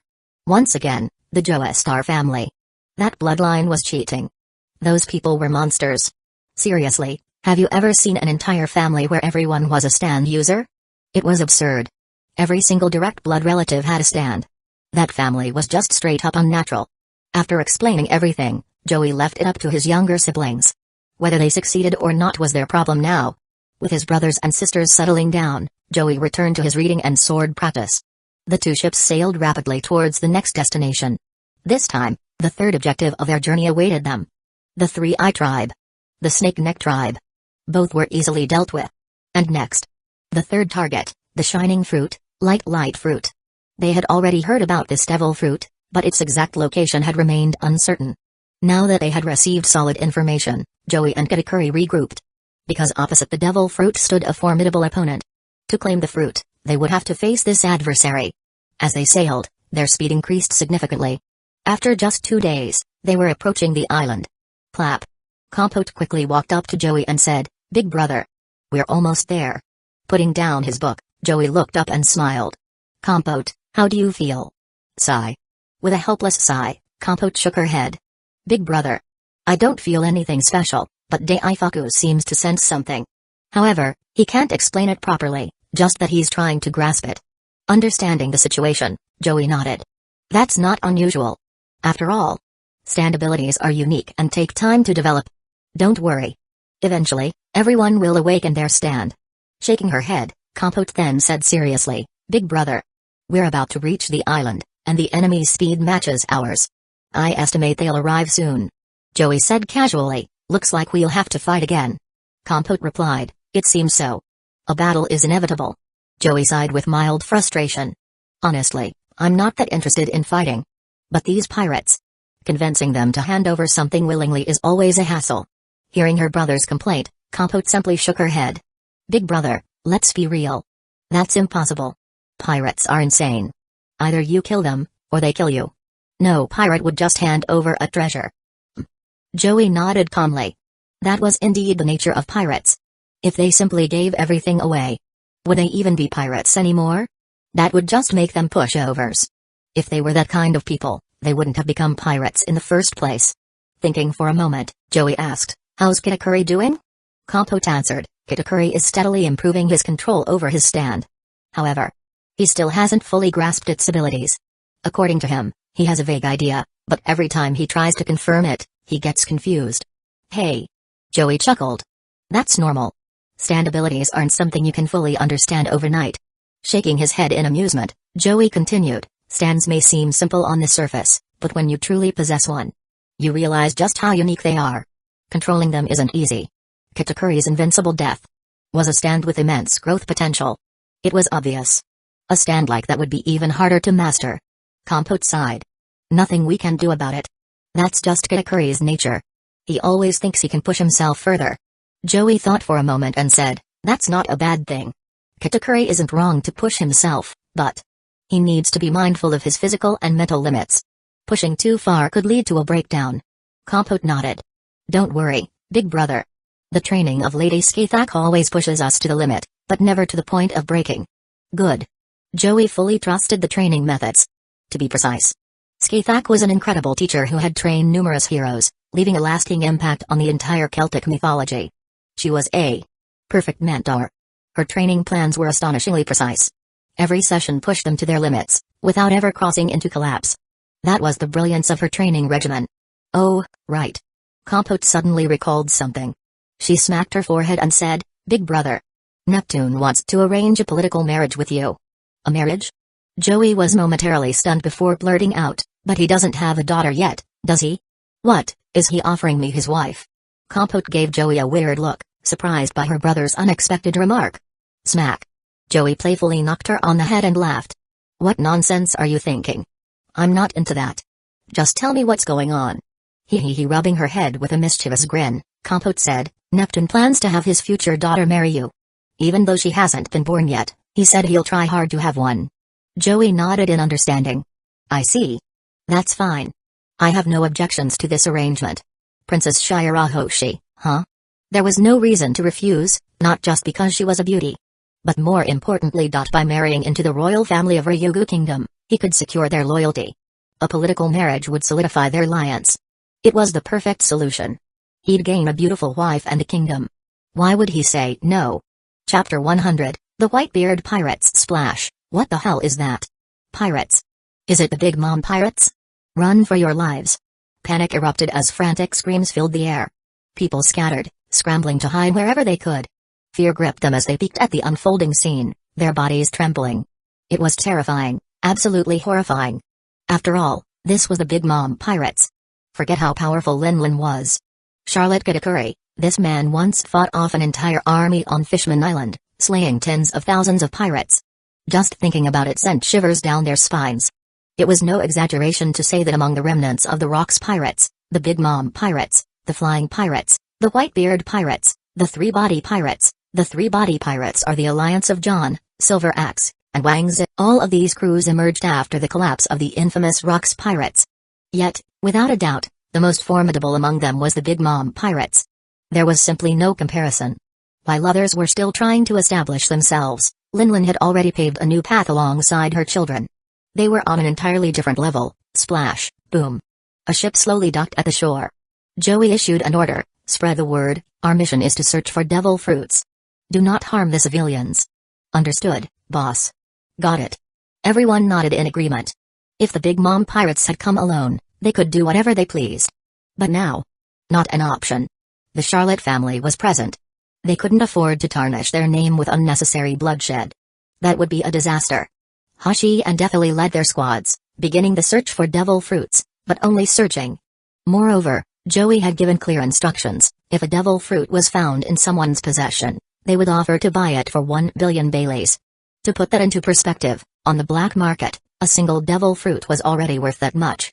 Of course, certain fruits, like Logia types, mythical zones, or the Oponomi, had unpredictable prices. They could easily surpass 3 billion Baileys. Sir. Do you happen to own a devil fruit? Ma'am. Do you have one? The black-clad crew members went door to door, inquiring with serious expressions. As the civilians observed, they slowly realized something, the Big Mom Pirates weren't attacking them. And more importantly, 1 billion Baileys. That kind of money could set them and their future generations up for life. Naturally, they started helping with the search. Word spread quickly, one person told 10, 10 told 100, 100 told 1,000, before long. Nearly the entire population of this small town, about 10,000 people, was actively looking for devil fruits.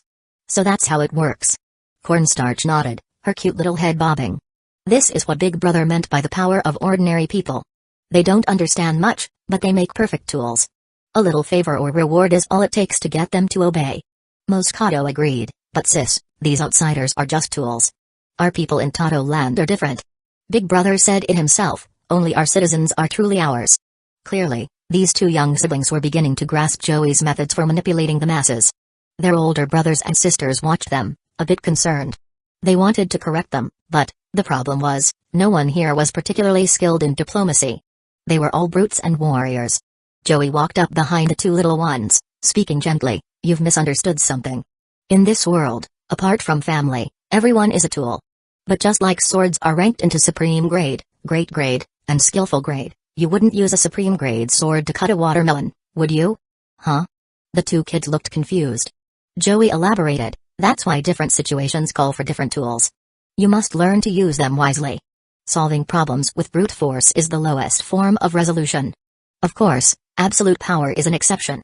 Cornstarch tilted her head. Big Brother, why is absolute power an exception? Joey smiled warmly. Because when you have the power to destroy an entire world by yourself, nothing else matters. Oh. I see. The two kids nodded eagerly, as if suddenly enlightened. One person, however, took those words to heart. Kitakuri clenched his fists tightly. He would become the absolute power of his family. No matter what happened, he would always be there to protect them. Yet, Kitakuri himself hadn't noticed that as his indomitable will continued to solidify, his stand had begun radiating an ominous dark purple energy. Beneath the heavy, fully enclosed knight armor, only his eyes were visible. For a fleeting moment, a crimson glow flickered in them before vanishing. Splash! Just then, the sound of crashing waves and approaching ships filled the air. Everyone immediately turned to look. Why were only Hashi and Defili searching for the devil fruit? Because the others were staying behind to welcome their incoming guests. Mundi stepped in front of Nustort, Mash, Cornstarch, and Moscato, ensuring their protection. The others sharpened their gazes. Joey, however, smiled warmly and said, "No need to be so tense, little ones. As long as my stand is here, my siblings will never be in danger." Phew, Mundi exhaled deeply, finally relaxing. "I almost forgot. Big Bro's great sword is something special." Even so, Mundi didn't leave. Neither did the others, their expressions easing into smirks. Joey was pleased with the sight. Nothing else mattered. Family, that was the most important thing. His gaze then shifted to the approaching ship, which resembled a massive whale. "Oh?" Joey raised an eyebrow with interest. "So, they've already built the Moby Dick?" That was fast. Indeed, the newcomers were none other than the Whitebeard pirates. In fact, when Joey first caught wind of the shining fruit, the Whitebeard pirates had also received word. It was just a coincidence that both parties had ended up meeting here. Not that Joey was afraid. Against the flying pirates, he hadn't feared Golden Lion even when he had only brought Daifuku and Oven along. And now?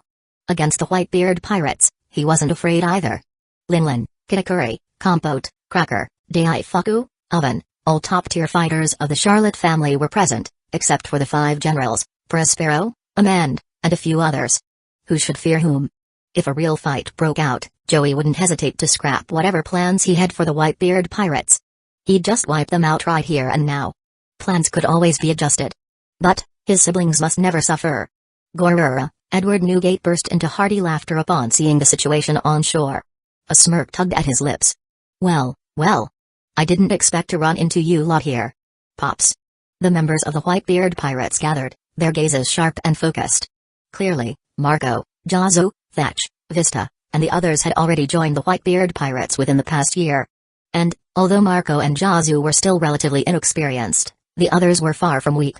A true powerhouse could be recognized from a young age. The Whitebeard pirates had fought toe-to-toe with Roger's monstrous crew for 3 days and nights. Were the Whitebeard pirates weak? Were the flying pirates weak? If they were, then the 3 great pirate crews title would be meaningless. Standing beside Joey, Kitakuri spoke sharply, "Big Bro.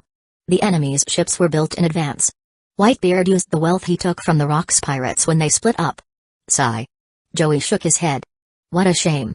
If the Rocks pirates had been united, they might have won the God Valley War. Too bad that crew was full of scheming actors. Undoubtedly, besides a few die-hard loyalists, most Rocks members had been slacking off, putting on a show rather than fighting for real. Kitakuri added, Rocks ruled through violence. He had no real charisma to unite them. It was bound to fail. Joey nodded. You're right. But still, this is a hassle. His eyes narrowed slightly, a glint of sharpness flashing through them. Then, in an instant, he returned to his usual refined demeanor. Call him a hypocrite, call him a schemer, Joey didn't care. No ruler ever revealed their true self to the world. And besides, he wasn't living a lie. He only showed his true self to his family. Soon, the Moby Dick had fully docked. Gorura, standing at the bow, Edward Newgate laughed. Joey, brat. We meet again. If I count correctly, this is our 3rd meeting, isn't it? Evidently, Edward knew that in this place, Joey was the true leader, while Big Mom, Linlin was merely a figurehead. Moreover, his sharp gaze flickered, as if considering something. He, Joey chuckled elegantly. Whitebeard, don't say that. We've only met twice, once when I was a kid, and now. Where's this 3rd time coming from? Trying to test me? Don't be ridiculous. I'm no fool. Some things should only be said in Toto land.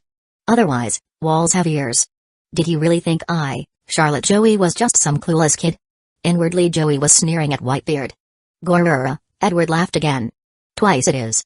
So, brat, are you here to stop me from getting the shining fruit? Joey shook his head casually. Why call it stopping? The devil fruit belongs to whoever finds it first. Do you expect me to just hand it over to you? As Edward's words hung in the air, Joey finished speaking. The atmosphere grew heavy. Crack. Katakuri, Compote, Cracker, and Mundi all tightened their grips on their weapons. Daifuku and Oven narrowed their eyes, ready to strike at any moment.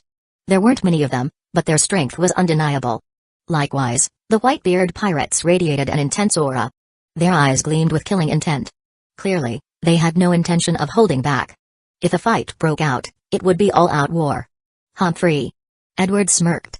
Brat, are you planning to fight me? Fight? Joey shook his head. That word is too casual, Whitebeard. You can't afford the consequences of warring against the Charlotte family. There are some in this world who could, but your crew isn't one of them. Joey's tone was gentle. But beneath that soft demeanor lay absolute arrogance and unwavering confidence. A mere pirate? Thinking of waging war against the Charlotte family? How laughable. Chapter 101, Violence is still the solution. Silence. Utter stillness. The atmosphere between both sides turned eerily tense.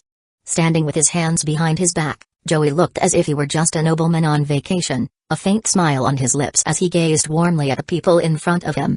But, no one dared to underestimate this man. What he was capable of could be terrifying beyond imagination. No one knew just how much power this man truly held. Joey's smile deepened as he spoke calmly. Whitebeard, it's time for you to leave. This ends here. Gorrura. Edward laughed heartily. You think this is where it ends? I'm Whitebeard. If I just gave up without even trying, what kind of pirate would I be? Sigh. Joey let out a helpless breath. This is such a hassle.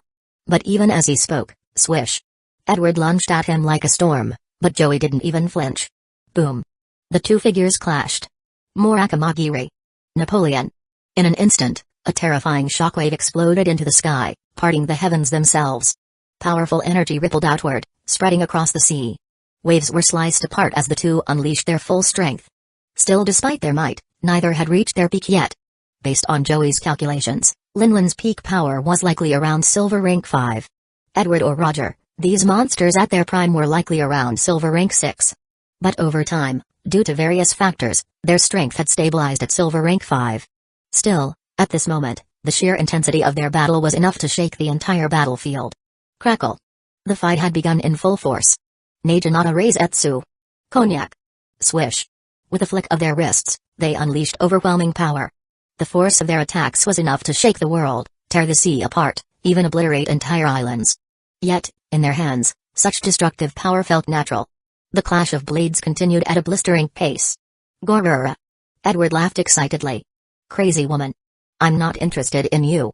It's your son I'm after. Mama. Mama Linlin cackled with a twisted grin. You dare go after my Joey? I'll kill you, Whitebeard. You bastard, how dare you target my precious son? The sky crackled with thunder as her rage ignited. Her hair turned into blazing flames, and dark clouds swirled above, unleashing a torrent of lightning. The ground itself erupted into an inferno. And then, she swung her sword down with full force. Linlin wasn't holding back. Edward cursed under his breath. Crazy old hag. But he didn't dare be careless. He immediately went all out to counter her attack. Keishin, Seaquake. Their battle erupted anew. All around them, everyone else quickly retreated. Who in their right mind would want to get caught between these two maniacs? That would be suicide. Other than Katakuri, no one dared to linger too close. Even enduring the shockwaves from their fight was dangerous. Swish. Katakuri moved smoothly through the battlefield, effortlessly cutting down Whitebeard's men. Holding back? Ha! Not a chance. Katakuri was ruthless. Every strike was meant to kill, no mercy, no hesitation. Damn it. Stop, you bastard. You son of a... Thatch, Vista, Blumenko, and Rakuyo charged at him all at once. But, boom. With a deafening crash, Daifuku and Oven intercepted them. Daifuku smirked sinisterly. Hey, hey. Don't you dare lay a hand on our brother. Oven's body radiated intense heat, his fists colliding with each other as he grinned viciously. Yeah. Your opponents are us. Genie Ein rage split. Heat beating. Daifuku and Oven launched their attacks in unison. Against their combined assault, Rakuyo and Blumenko exchanged glances and immediately countered. Boom. The moment they clashed, Rakuyo and Blumenko were instantly at a disadvantage. Joey observed the battle and muttered, the power gap isn't huge, but there's still a difference. Talent matters, after all. That's not surprising. Besides, Daifuku and Oven are still too inexperienced. They're being stalled? Despite having the upper hand, they weren't able to break through. This was the difference in battle experience. They were still too young. Compared to them, their opponents had years of experience. Marco was around the same age as Prospero. That alone showed how much older the others were. Age meant experience. And experience made a difference in battle. Under these circumstances, it wasn't strange that they were being held back. Katakuri glanced at his two younger brothers, seeing them struggling. But he said nothing. He didn't step in to help. They needed to figure this out on their own. Experience could only be gained through real combat. Damn it. Daifuku roared. Genie ein rage hunt. From his puff-puff fruit, a massive genie appeared, its body made of swirling smoke. It was nearly indestructible unless its core was attacked. And the smoke regenerated quickly. Swish. The genie moved with incredible speed, slashing dozens of times in mere moments. Humphrey. Rakuyo sneered, unfazed by the attacks. His flail spun rapidly, coated in armament hockey, blocking every single strike with ease. Rakujo sneered, hey, talking big, but is that really all you've got? That's just boring. Not even worth my attention. Damn it. Daifuku fumed, burning with rage. Though he was usually cold and calculating, at the end of the day, he was still just a young man. How could he tolerate such blatant provocation? Genie clones. The genie instantly split into dozens of smaller copies. In the blink of an eye, Rakujo found himself completely surrounded. At the same time, Daifuku drew his serrated blade, his expression twisted with fury. You bastard. You should just die. Die. Die. A chilling, ruthless aura erupted from Daifuku, his true nature fully on display. For a brief moment, his mind wavered. But he didn't care. Clenching his blade tightly, he lunged forward without hesitation. Joey quickly noticed the shift, observing Daifuku with a small smile. This brat. He's actually starting to grasp something. His nature is pushing him forward, making him improve little by little. But if he wants to take the next step, he still needs time. No rush. With that, Joey shifted his focus away from Daifuku and Oven. They had at least a 60% chance of winning against their opponents. It was just their lack of battle experience that had them on the back foot. But they wouldn't lose. As for Katakuri? Hey, Jazu, Thatch, Vista. 3 of Whitebeard's top fighters had teamed up against Katakuri. And yet, they were struggling. Their individual power levels hovered around bronze level 8. Even with 3 of them working together, facing Katakuri, just holding their ground was already an achievement. That was only because their combined abilities were decent. And because Katakuri was focusing more on honing his combat skills rather than going for the kill. Otherwise, finishing them off wouldn't take long. The full-scale battle hadn't erupted yet. And honestly, wiping out the Whitebeard pirates? With the people present here, that would be extremely difficult. If you're going to kill someone, do it in one strike. Don't leave any room for retaliation. That was what Joey excelled at. And now? This wasn't the right opportunity. Compote and Mundi joined the battlefield as well. Clap. Watching Cracker clapping his hands, rapidly producing more and more biscuit soldiers, Joey sighed. This brat actually turned the biscuit fruit into a full-on summoner skill. Joey wasn't criticizing him. Devil fruits. Their abilities depended entirely on how they were developed. Or rather, it was a glimpse into the concept of laws. The more one trained, the more they could grasp these fundamental principles. Laws came in many forms. Biscuit law? It sounded ridiculous. But really, it was just a subcategory under the greater food law. Not that it mattered. Any law could be developed and mastered.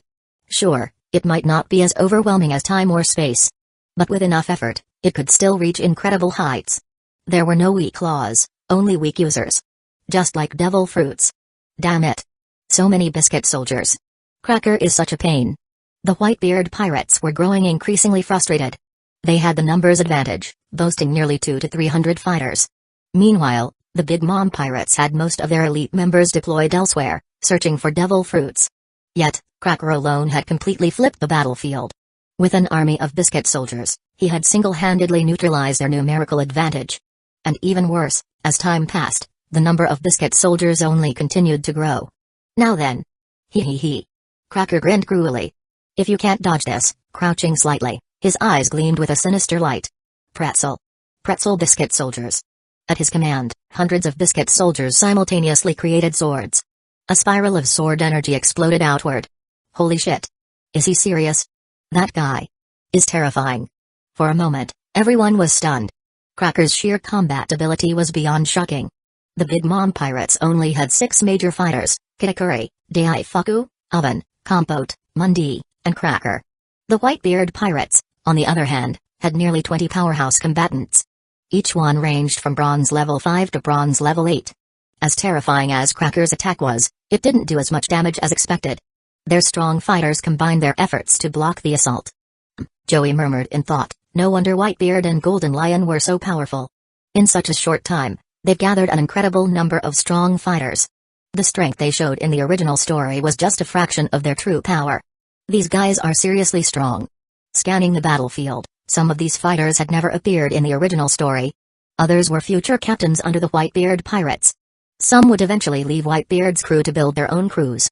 The strongest era of the Whitebeard pirates was likely during their time of roaming and recruiting, when all these powerful individuals were still together under one banner. Observing the battle, Joey murmured, "Victory? Seems difficult. But winning isn't impossible. It's just that I'd have to reveal too much. And that's not necessary." After weighing the situation, he dismissed the thought of wiping them out completely. Chapter 102, The Fight is Over. Eliminate the problem from the roots. Leave nothing behind. That was Joey's way of handling things. If anyone chose to be his enemy, then there was absolutely no way he would leave them any chance to fight back. From start to finish, he would make sure to end them, completely. Now, Joey was calculating, if he took action himself, defeating the Whitebeard pirates wouldn't be difficult. But the problem was that if he wanted to kill Edward, that would be absolutely impossible. After a brief consideration, he immediately abandoned that idea. It was pointless. If Edward escaped, then no matter how many of his subordinates Joey killed, it would all be meaningless. A powerful silver rank 3 fighter like Edward. If he decided to go into hiding and specifically target the Charlotte family, it would become a massive problem. A man with nothing to lose wouldn't fear consequences. That would be far too risky. Thinking through all these possibilities, Joey muttered to himself, this is enough. The Whitebeard pirates can't be wiped out just yet. Or rather, the benefits of doing so are too small, while the risks are far too great. With that realization, Joey relayed his decision to his siblings. Upon receiving their eldest brother's command, everyone held back just a little. Most of the high-ranking officers and strong fighters were spared. Since neither side wanted an all-out war, there was no need to make an enemy for life. It wasn't worth it. That was the best way to put it. To outsiders, it might seem like fear, cowardice, even. Joey didn't care what others thought about this war. What mattered most was ensuring his family's best interests. Jekishin Ikeku. But compared to the others, the battle between Edward and Linlin was on a whole different level. These two were truly equals and neither showed any mercy. The ocean stirred. Waves surged violently. The clash of these two monsters. It wasn't something that could end quickly. However. Huff. Huff. A woman with long, icy blue hair panted heavily, looking completely drained. The Ice Witch, Whitey Bay. A formidable member of the Whitebeard pirates. Yet, even with the combined efforts of other nearby members, they were all exhausted under Compote's relentless assault. Ugh! Compote's attacks were simply too fierce, making resistance feel almost impossible. Finally, she landed a hard hit on Whitey Bay, causing her to scream. Huh? The sudden scream distracted Edward for just a moment. Chance. In an instant, Linlin lunged forward.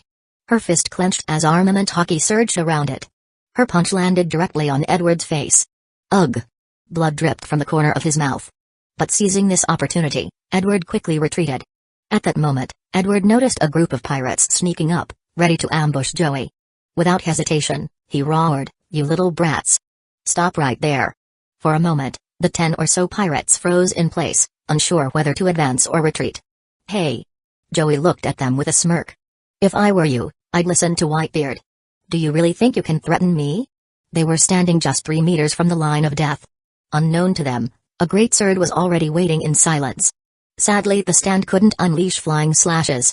That was just a limitation of the weapon. Otherwise, the range of its attack wouldn't be just 30 meters. What do we do? Fall back. Without hesitation, the group retreated. Joey just shook his head, still smiling. He had no further interest in them. They were nothing but trash. Humphrey. Edward wiped the blood from his mouth, glaring at Linlin, who was charging at him once more. His eyes burned with rage. You crazy woman. Don't think I'm afraid of you. Roar. A terrifying aura erupted alongside his bellow. This time Edward wasn't holding back. He unleashed his full strength. Armament hockey infused with Conqueror's hockey coated his attack. From above, his massive blade came crashing down. Morakamagiri. Naginata Reisetsu. Slash. The sheer force behind it was overwhelming. Huh? For a brief moment, Linlin felt the hairs on her body stand on end. This attack was absolutely terrifying. But Linlin simply grinned, baring her teeth. Who do you think you're looking down on? You think I'm scared of you, old man? She gripped her massive blade, Napoleon, with both hands. And then armament hockey infused with conqueror's hockey. Everything Edward could do, she could match. Not only that. Lightning of Zeus and flames of Prometheus crackled along Napoleon's blade. Linlin swung it wide. Mama Godslayer. Their attacks collided. Boom. An even more terrifying force exploded outward, both fighters making sure their attacks didn't hit the island. Otherwise, even if they wouldn't wipe out everyone, at least 70 to 80% of those present would fall. This battle was on an entirely different level. In the distance, the deep sea erupted into a towering wave. Sigh. Joey sighed helplessly. Seriously, Mom's gone into one of her berserk states again. This isn't good. I need to stop her before things get out of hand. He knew all too well, whenever his mother fell into this state, she didn't completely lose her mind, but she was definitely on the verge of doing so. A mother like this was bound to cause trouble. In this kind of frenzied state, it wouldn't be surprising if she did something completely unpredictable. Mom. That's enough. The fight is over. There's no need to keep going. Huh? Hearing Joey's words, Linlin, who was still locked in combat, suddenly snapped back to reality. And just like that, she pulled back. Only Joey could bring her out of this state so easily. It was only because of Linlin's attachment to her son that this was even possible. As for anyone else? The best they could hope for was that she wouldn't harm them outright. But waking her up from this rage? That was as difficult as reaching the heavens. Huff, seeing Linlin finally stop, Edward let out a deep breath. His expression didn't look great at all. To be honest. Edward could fight guys like Shiki, Roger, Sengoku, Garp, or Zephyr for 300 rounds if necessary. But Linlin? That crazy woman? As her name implied, she was an actual lunatic, completely insane. Fighting her was a death match. One wrong move, and he wouldn't even know how he died. What was he supposed to do? There was no way around it, just had to accept it. Edward returned to the Moby Dick. At that moment, everyone started to gradually retreat, ending the battle. Clearly, they all understood, with both their captain and Linlin withdrawing from combat. This fight was pretty much over. Edward looked at Joey seriously and said, "Kid, looks like you won this round." Joey smiled. Won? Nah, it was nothing special. Casual and relaxed. As if this battle had never even mattered to him. And the thing was, it really didn't. Was there anything here worth caring about? If this had been the future, when the Whitebeard pirates stormed Manafort and got crushed, maybe he'd feel a little something. But now, the Whitebeard pirates, Roger pirates, Golden Lion pirates, even the Big Mom pirates and the Charlotte family. They were all just getting started. They weren't weak, but they were far from their peak. It was meaningless. Gorura, seeing Joey's indifferent attitude, Edward couldn't help but laugh. No wonder. Kid, you really are terrifying. Shiki calls you a monster hiding in the depths. Now I see it. You are a monster lurking in the shadows. Joey chuckled. Golden Lion sure gives me some high praise. Even as he spoke humbly. Anyone with half a brain could tell, Joey had no intention of denying it. Edward took one last deep look at Joey before giving the order, "Brats. We're leaving." "Yes, Pops." The pirates all looked pissed off. After all, they'd been stopped by just a handful of people. No, they'd almost been wiped out by just a few people. Especially Cracker. He alone had created tons of biscuit soldiers, practically like an unstoppable monster. He had already reached bronze level 9. At this point, his strength was about equal to his future self in the original story. If he took one more step forward, if he reached silver level 1, then he would have surpassed his original self entirely. If that happened, summoning even stronger biscuit soldiers would only be natural, right? TCH. Clicking his tongue in annoyance, Oven scoffed. They ran pretty fast, huh? Acted all tough, but in the end, this is all they amounted to? Mundy walked over, puzzled. Big bro. Why did you let them go? Joey smiled and explained, "Do you really think we could completely wipe out the Whitebeard pirates?" This. Everyone fell silent, thinking about it. Yeah. Destroying the Whitebeard pirates wasn't exactly an easy task. To put it another way, it was damn near impossible. Erasing them completely wasn't something that could be done so easily. Joey continued, "It's incredibly difficult to annihilate them. If all of our family members were here, maybe. But right now, even if I go all out, the chances of success are only about 20%. And Whitebeard would definitely escape." "I see." Everyone nodded in understanding. One survivor, a crazy monster lurking in the depths of the sea. What would that mean? Just look at what their mom was like. That alone was enough proof. If their mother was dead set on taking revenge on a particular force, with no weaknesses holding her back, she would be a nightmare. Joey continued, and that's not all. The second reason is that it's best if I don't reveal my full power just yet. Now isn't the right time. Additionally, he paused for a moment before saying, this brings us to the third reason. Don't you all think the Atom Kingdom has too much control over the New World? Everyone was stunned. Yeah. The New World was basically ruled by the Atom Kingdom and other major nations right now. Joey smirked. Pirates are a double-edged sword. If used properly, the balance of power in the New World will gradually shift away from these nations. This is a great opportunity. So, I'd rather not see that blade break just yet. The real storm hadn't even started. Everything would begin when Roger became the king of the pirates. On that day, pirates would run wild. In the future, the New World would be ruled by the 4 emperors. That was how things unfolded in the original story. And that alone was proof, the future New World would be in absolute chaos. And that was exactly what Joey wanted. Finally, Joey turned to his siblings and said, so let's just call this fight a draw. No need to dwell on it too much. Chapter 103, Getting the Devil Fruits. Joey smiled and said, alright. No need to dwell on it too much. If you're not satisfied, then just get stronger. Yeah. Everyone nodded again. That was the truth. Not satisfied? Then get stronger. On this vast ocean. In this world. In the boundless multiverse. Strength is the most important thing. Snap. Everyone clenched their fists firmly, their eyes flashing with determination. Joey glanced briefly at Daifuku but didn't say much. Then, turning his gaze to Kitakuri, he asked, Kitakuri, how do you feel? Have you gained control over your stand's abilities? Kitakuri replied, Big brother. I'm getting more and more used to my stand, but if you ask about its abilities. He shook his head. After some thought, he said, I have some ideas, but they're just rough guesses. I can't say for sure what the full extent of its power is. Joey reassured him, no need to rush. You have plenty of time to figure it out. Abilities. You master them step by step. Then, he turned to the 4 younger ones. How's the learning going? They blinked at each other. One looked at the other. The other looked back. Learning? Didn't they just have a fight? What was there to learn from that? Daifuku asked in confusion. Oven, what does he mean? Oven rolled his eyes. You're asking me? Who am I supposed to ask? I don't know either. How would I know what's going on? The others also shook their heads blankly. Except for Kitakuri. The rest of them just looked on curiously.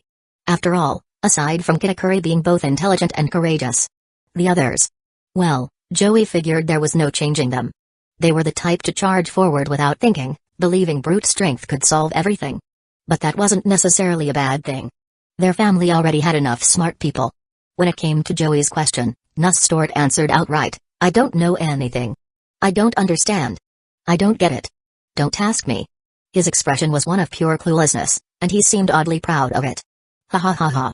The older siblings couldn't help but laugh. Joey glared at them and scolded, what right do you have to laugh at Nustort? Aren't you all the same? Their laughter stopped instantly. Their personalities were almost identical. None of them were any better than the others. All in all, they were all just as clueless. Of course, Joey hadn't expected Nustort to come up with anything useful anyway. After all, he was just a brat. Joey's attention shifted to Custard and Moscato. Custard, the little girl, spoke up cutely. Big brother. Actually, I think letting the Whitebeard pirates go would be more beneficial for us. A tiger with attachments is different from a tiger with nothing to lose. Joey nodded in satisfaction and turned to Moscato. Moscato scratched his head and added, also. Big brother, I think these pirates shouldn't necessarily be wiped out. Since they're crazy, who knows what kind of chaos they'll cause. In the end, we could just sit back and reap the rewards. That's what teachers Yudli Ang taught us, right? The 2 siblings had clearly put some thought into this. Of course, it wasn't a deep analysis, nor was it an overly important one. After all, anyone with just a bit of awareness could see this. And they could tell what Joey was thinking. Joey nodded approvingly. Not bad at all. Keep thinking. Strength and ability should develop together. But for you kids, thinking is even more important. Joey was genuinely pleased with them. They were a talented bunch. Abilities. They were something you were born with. Whether it was fighting skills or leadership skills, some things were simply innate. Sure, you could learn them later. But the truth? That's just a dream. Success is said to be 99% effort and 1% talent. But without that 1% talent, that 99% effort is nothing but wasted effort. That 1% was the limit of their potential after all. Joey was feeling satisfied with Custard and Moscato. He had found 4 capable ministers. Amand, Broy, Custard, and Moscato were all promising. At that moment, I found it. I found it. Ha ha ha. 1 billion Baileys are mine. A man's crazed laughter echoed through the air. He ran toward them, carefully cradling a devil fruit. Stop right there. Daifuku stepped in front of him, his gaze icy. The man trembled in fear. After all, he was just an ordinary person. Faced with someone like Daifuku, who had walked a bloody path since childhood. A single glare was enough to terrify him. But his desire for riches overcame his fear.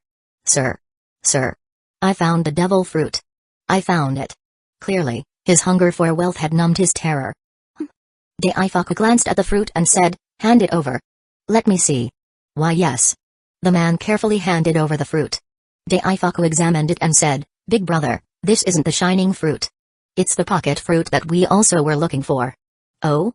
Joey raised an eyebrow, then chuckled. Well, this is an unexpected bonus. Not bad at all. Give him the promised amount, 1 billion Baileys. Big brother. No problem. Soon, an enormous treasure chest was placed before the man. 1 billion Baileys. A fortune beyond imagination. For an ordinary person, they could work for 10 lifetimes and never earn that much. The man bowed respectfully, then he grabbed the treasure and hurried away. Watching him run off, the others smirked. They didn't care much. As Joey always said, there's no need to resort to violence all the time. Money. That most trivial of things, wasn't it the easiest way to solve problems? If money alone could resolve 99% of troubles, why bother fighting? That would be completely pointless. Everyone wholeheartedly agreed with their big bro's reasoning. That was just common sense. Joey toyed with the pocket fruit, contemplating. Pocket fruit, book fruit, heel fruit. Right now, we have 3 devil fruits, all of which are support type. This is quite tricky. None of them seem suited for compote. 3 devil fruits. All of them were excellent in their own privilege. The book fruit, in particular, was downright broken. First off, its development and usage had limitless potential. From activation to application, every aspect was top tier. However, the book fruit leaned more towards support. The healing fruit and pocket fruit were similar. They just weren't unsuitable for compote. Compote, understanding the situation, casually said, Big bro. I'm not in a rush to get a devil fruit. Right now, I'm more interested in awakening my stand ability. Joey pondered. If that's the case, we'll take our time finding a devil fruit for you. If I had to pick, there is one that would suit you perfectly, but someone has already eaten it. Now. He shook his head, dismissing the thought. We haven't figured out how to extract devil fruits yet. Or maybe we could get our hands on the dark fruit? Sigh. Finding these things is never easy. It was frustrating. Joey thought for a moment and asked, System. Can a devil fruit be swapped for another for a family member? Clan leader. This would require 3,000 achievement points. Joey fell silent. Never mind. He remained calm, but inwardly, he was cursing the system. What kind of nonsense is this? 3,000 achievement points? It takes 3,000 points just to enhance a single technique? But then again, it was fair. Devil fruits were essentially the embryonic forms of laws. Altering a fundamental law wasn't exactly an easy feat. Found it. I found it. A similarly excited voice rang out as a woman rushed over in a frenzy. She was practically losing her mind with excitement.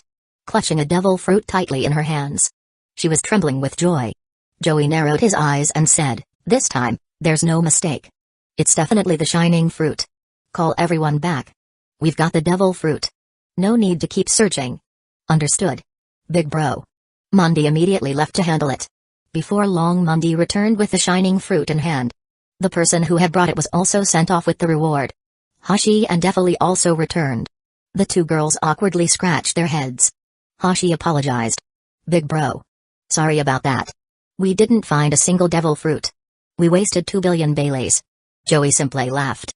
That's nothing. Whether it's the shining fruit or the pocket fruit, they're worth far more than 2 billion Baileys. We got them so easily, this is a win. Remember what I told you? If money can solve the problem, it's a small problem. Toying with the shining fruit in his hand, Joey casually tossed it to Nussstort and said, Brat. This devil fruit is yours. Nussstort beamed. Big bro. Don't worry, I won't waste this devil fruit's potential. Crunch. Without hesitation, Nussstort took huge bites, scarfing it down. Everyone smiled as they watched the scene unfold. Joey reached into the family's insignia and pulled out a weapon, handing it to Nussstort. A sword. A large cutlass. You brat, isn't his your preferred weapon style? This one's yours. He. Nussstort was ecstatic. Even though the taste of the devil fruit had twisted his face in disgust, his smile soon returned. For a warrior, nothing was more exciting than having their own weapon. Pure hand-to-hand combatants were actually quite rare. After all, slashing someone with a blade versus engaging in bare-fisted combat were two completely different concepts. In the Charlotte family, almost everyone had their own weapon. All of them crafted by dwarves that Joey got from another world. Seeing Nusstort's happiness, Joey simply smiled in silence. Chapter 104, Mystic Eyes of Death Perception. For every younger brother and sister born into the family, Joey had forged the perfect weapon for each of them. After all, the dwarves were one of the races under his command, and if there was one thing they excelled at, it was forging weapons. Not to mention the skilled craftsmen from Wano and the ones he had trained himself. It was safe to say that Joey had left no stone unturned in this regard. An interesting fact was that the dwarves possessed a special ability, one that was incredibly rare. It was a simple yet remarkable skill. They could instantly discern the most suitable weapon for any individual. So, the moment a younger sibling was born, the dwarves would determine the perfect weapon for them and start forging it. All Joey had to do was hand it over when the time was right. After all, giving it as a reward was also a good way to encourage them. His younger siblings needed to grow and improve. Seeing Nusstort's excitement, Joey gently said, Nussstort, Custard, Moscato. You must work hard to learn and grow. Now that you've made your choices, make sure you live up to them. Yes. The three children nodded firmly. Joey didn't say much more. He turned and instructed, all right, tell Momo to prepare a feast. Tomorrow, we all begin our own journeys. Everyone smiled and nodded. This separation was only so they could reunite even stronger in the future. Joey had his own travels ahead, and Kitakuri and the others had their own tasks to accomplish. The Big Mom pirates still needed to expand their reputation. And Kitakuri and his crew needed to recruit more pirates. Having only family members as crew wasn't enough. In this vast sea, there were plenty of non-human pirates, many of whom were worth recruiting. With the right control, they could become valuable combat power. As for loyalty? That wasn't an issue at all. If anyone disobeyed, Kitakuri had his own ways to make them submit. Time passed quickly. After indulging in some pastries, everyone went about their own activities, whether it was resting, training, or studying. Joey, as usual, sat on the deck's couch reading a book. This had always been his habit. No matter the weather, rain or shine, he would always read there. Everyone in the family knew about their eldest brother's love for books. Master. Ikengakubo Momo approached and respectfully said, afternoon tea is ready. Joey looked up and asked, is it that time already? Yes, Master. It's time for afternoon tea. She confirmed. Joey chuckled. Looks like I got too caught up in reading. Bring the sweets over. Understood. Momo bowed and left to fetch the treats. Joey put down his book. It wasn't anything particularly rare, just a common sea story filled with various legends. Most people treated these as mere storybooks. But Joey never saw them that way. To him, these so-called legends often held grains of truth. He meticulously searched through them for any useful knowledge. Lately, for instance, he had found some information about the Lunarian tribe. He rubbed his temples and murmured, I wonder if the intel on the Lunarians is accurate. Well, accurate or not, I have to check it out. I can't just ignore it. If it's true, then they would be an invaluable addition to me. A light chuckle escaped him. Joey was a collector, not just of rare creatures and exotic plants, but also of unique races. From this world, he had already gathered the giants, three-eyed tribe, Tontita tribe, fishman, merfolk, long-armed tribe, long-legged tribe, and snake-neck tribe. Only the sky tribe and mink tribe remained elusive. From other worlds, he had acquired the beastmen, elves, dwarves, and Unna. But he wasn't stopping there. His collection was far from complete. Lunarian tribe and even the legendary dragon tribe were his next targets. If he could locate them, they would be the most precious additions. He chuckled softly. Now that would be a real treasure. Momo arrived with the tea and, noticing his grin, sighed, Master, every time you think about something devious, it's way too obvious. Joey snapped back to reality and asked, do I really look that suspicious? Yes. She nodded firmly. Master, at times like this, your smile is downright creepy. Added Kobayashi Rindo. No doubt about it. She agreed, nodding in sync with Momo. Master, you really need to work on that expression, it totally ruins your usual aura. Joey sighed, alright, I'll work on it. It's not exactly a good habit, and letting others notice it isn't ideal either. After making their point, the two chefs dropped the subject. To know the status of the family's subordinates had recently been upgraded. They were no longer just followers. They were now recognized as retainers. However, becoming a retainer was extremely difficult. After some investigation, they had discovered that the easiest people to become retainers were ordinary individuals. For those with talent, strength, or ambition, it was almost impossible. As for why chefs with a top-tier aptitude had it easier, that was simple. Cooking was a profession built on devotion. No matter how powerful chefs became, they would eventually find someone worth dedicating their lives to. After the two head chefs left, Joey leisurely enjoyed his afternoon tea. In the Charlotte family, afternoon tea was sacred. During this time, every family member relaxed and enjoyed the moment. It was a time of peace. After finishing his tea, Joey wiped his mouth and muttered, "Looks like I really do need to work on my expressions. Not exactly a good look for me. But still, those rare races. They're just too exciting." A glint of enthusiasm flashed in his eyes. He was truly thrilled. The Lunarian tribe, a nearly extinct race from legend. Born with the ability to control flames and fly, they were truly unique. A treasure like that, how could he not be excited? It was impossible not to be. But shaking his head, he decided not to dwell on it for now. Relaxing his mind, he returned to his book. These were valuable records.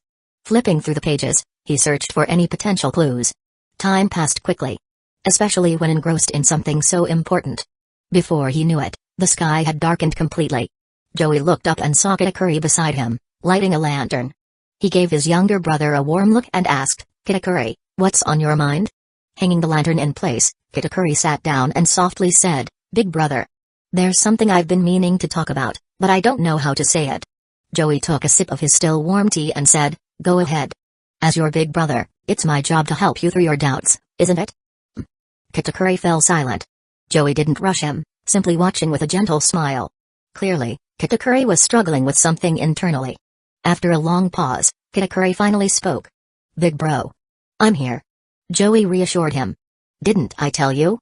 No matter when or where, I'm always here to listen." "Yeah." Kitakuri nodded, then said, "Big bro, I'm really confused right now. I have the resolve, but I keep doubting myself. Can I really do this? Can I really protect the entire family?" That was it. That was the source of Kitakuri's hesitation. He was determined to stay strong. But he was also lost in doubt. After all, he hadn't yet lived through the events of the original story. Right now, Kitakuri still lacked absolute confidence in his heart. He was still somewhat inexperienced. At this moment, Joey understood why. Kitakuri hadn't yet mastered his stand's true power. Invincible death. Just hearing the name made it clear. Kitakuri did have an invincible spirit. But it wasn't unwavering yet.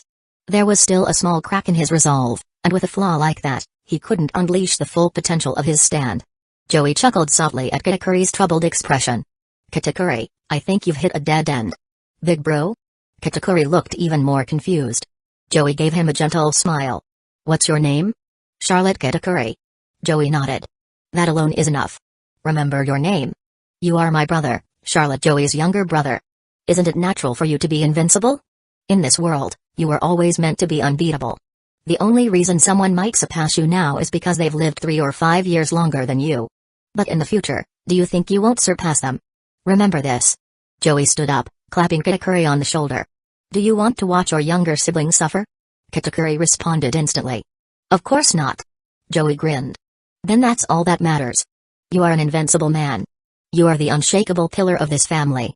No one will ever doubt or question that. Think about how your brothers and sisters look at you, and you'll understand everything." Simple words, but they struck deep into Kitakuri's heart. He thought of his younger siblings. Their voices echoed in his mind. "Prospero, Kitakuri. I'm leaving this to you. Compote, Kitakuri. Even when no one else can do it, we know you can. Broy, Kitakuri. That enemy doesn't stand a chance against you. Amand, Kitakuri." One after another, their words surfaced in his mind. Their figures burned themselves into his memory. In that moment, Kitakuri finally understood. Their eyes. Every single one of them looked at him with absolute confidence. It was expectation. It was certainty. To them, his invincibility was simply a fact of life. So this is what it means to be invincible? Kitakuri clenched his fist. At that moment, invincible death manifested before him. He saw the world differently. Cracks appeared everywhere as if reality itself was fracturing. As if those cracks represented death. It felt like he could slice through anything with just a simple motion of his blade. If Joey had seen it, he would have realized immediately, this was the stand version of Mystic Eyes of Death Perception. Chapter 105, The Long-Legged Tribe. Joey didn't disturb Kitakuri. Instead, he stepped aside, letting the night sea breeze brush against him. With his eyes slightly narrowed, he quietly waited. Would Kitakuri get what he was waiting for? Hey, of course he would. After all, this was his little brother. Charlotte Kitakuri. A man like him, there was no way he would remain bound by his past. It was simply impossible. As his older brother, Joey had absolute confidence in him. Tap. In just about 10 minutes, he heard footsteps behind him. Without even turning around, Joey spoke. Kitakuri, have you thought it through? Kitakuri stepped up beside Joey and nodded. Big brother, I feel at peace now, deep inside, from my very soul. He exhaled slowly before continuing, it's like my abilities have transformed. No, not like. They have transformed. My stand ability, Invincible Death, has fully awakened. Oh? Joey's interest was piqued. Stand abilities varied wildly, and some could be ridiculously overpowered. Take over heaven, for example, it could literally reset the universe. So he was naturally curious about what kind of ability Kitakuri had developed. Clenching his fists, Kitakuri explained, Big brother, through the eyes of Invincible Death, I can see countless lines, threads connecting everything. There are too many of them, but I have a feeling. If I strike along these lines, I can instantly cut down my opponent. Joey fell silent for a moment. Wait, what? Wasn't this just Mystic Eyes of Death Perception? After a brief pause, he collected himself and asked, Kitakuri, try looking at me. Can you see any lines on my body? Kitakuri nodded. Alright. His stand ability activated. His eyes gleamed with a crimson glow. But then, after just a moment, he averted his gaze and said, Big brother, I can see it, but the line is extremely faint. It's also hard to reach. Still, it does exist. Joey nodded knowingly. So that's how it works. The effectiveness of Invincible Death depends on your strength. The stronger you become, the more you'll see. One day, if you reach a high enough level, even gods won't be safe from you. Let's test it out. Alright. Both Joey and Kitakuri leaped off the ship and landed on the island ahead. The night was full of eyes hidden in the shadows. Many were watching. Perfect test subjects. Drip. Blood splattered onto the ground. Bodies, now in pieces, littered the area. Joey surveyed the carnage with a calm expression. I can see it now. The ability is clear and precise. It's almost identical to what I know. Big brother? Joey cut him off. No rush. Listen to me first. I know about this ability, but I don't fully understand it either. I can guide you a little, but the rest is up to you. Understood. Kitakuri nodded firmly. The two brothers remained on the deck, deep in conversation under the night sky. The hidden observers trembled in fear. The ones who had just been slain were their comrades. Yet, for some reason they hadn't all been killed. Perhaps because there was no need. The next morning as Daifuku, Oven, and the others got up for their morning training, they noticed something unusual. Joey and Kitakuri were both asleep on the sofa. This. Daifuku's mouth twitched. Seriously? Those two must have talked all night about something. What a hassle. Oven, unfazed, turned to the maids. Take Big Bro and Kitakuri to their room so they can rest properly. Yes, sir. The maids quickly got to work, carefully moving them. Before long, as the rest of the crew slowly woke up, Linlin appeared, looking slightly displeased. Mama's Joey is still asleep? She muttered, crossing her arms. Forget it. Daifuku, Oven, Mama's setting sail. It's time to start recruiting more crew members. Mama will never be weaker than those two. My Big Mom pirates will be the strongest crew out there. At that moment, Linlin's ambition was crystal clear. Linlin's original goal had been to establish Todo Land, and her children were already working hard to make that dream a reality. So now, she had another path. She would become a great pirate, one who stood above all others. Daifuku, trying to be reasonable, advised, Mama, you should take it easy. Let Kitakuri handle more of the... Linlin's sharp, beautiful eyes narrowed as she fixed her gaze on Daifuku. In an instant, Daifuku froze, trembling slightly as he obediently shut his mouth. Ha ha ha. The whole crew burst into laughter at the scene. But soon enough, it was time to set sail. With a whoosh, the Queen Mama Chander took off, heading toward the horizon.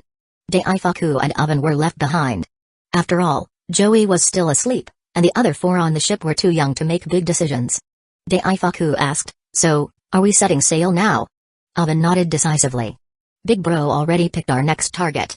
We just need to head straight there. It's a simple job, just beat them into submission, and they'll fall in line. Let's set sail. If we're lucky, we'll reach the place by nightfall, so when Big Bro wakes up, we'll already be there." Daifuku agreed. "That makes sense. Judging by the location, it's not too far. Let's depart now and aim to arrive by night.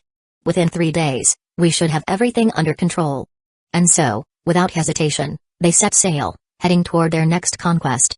By the time Joey woke up, it was already past 3 p.m. Stepping out of his room, he casually took a seat at the afternoon tea table, joining his siblings who were already enjoying their tea. After taking a few sips, Joey finally asked, "Daifuku, Oven, where are we now?" Daifuku responded, "Big Bro. According to your planned route, we're heading straight for the Long-Leg tribe. If we go at this pace, we should arrive by around 6 p.m. The distance isn't too far." Joey nodded. "Good. The timing is just right." Oven, however, couldn't contain his curiosity.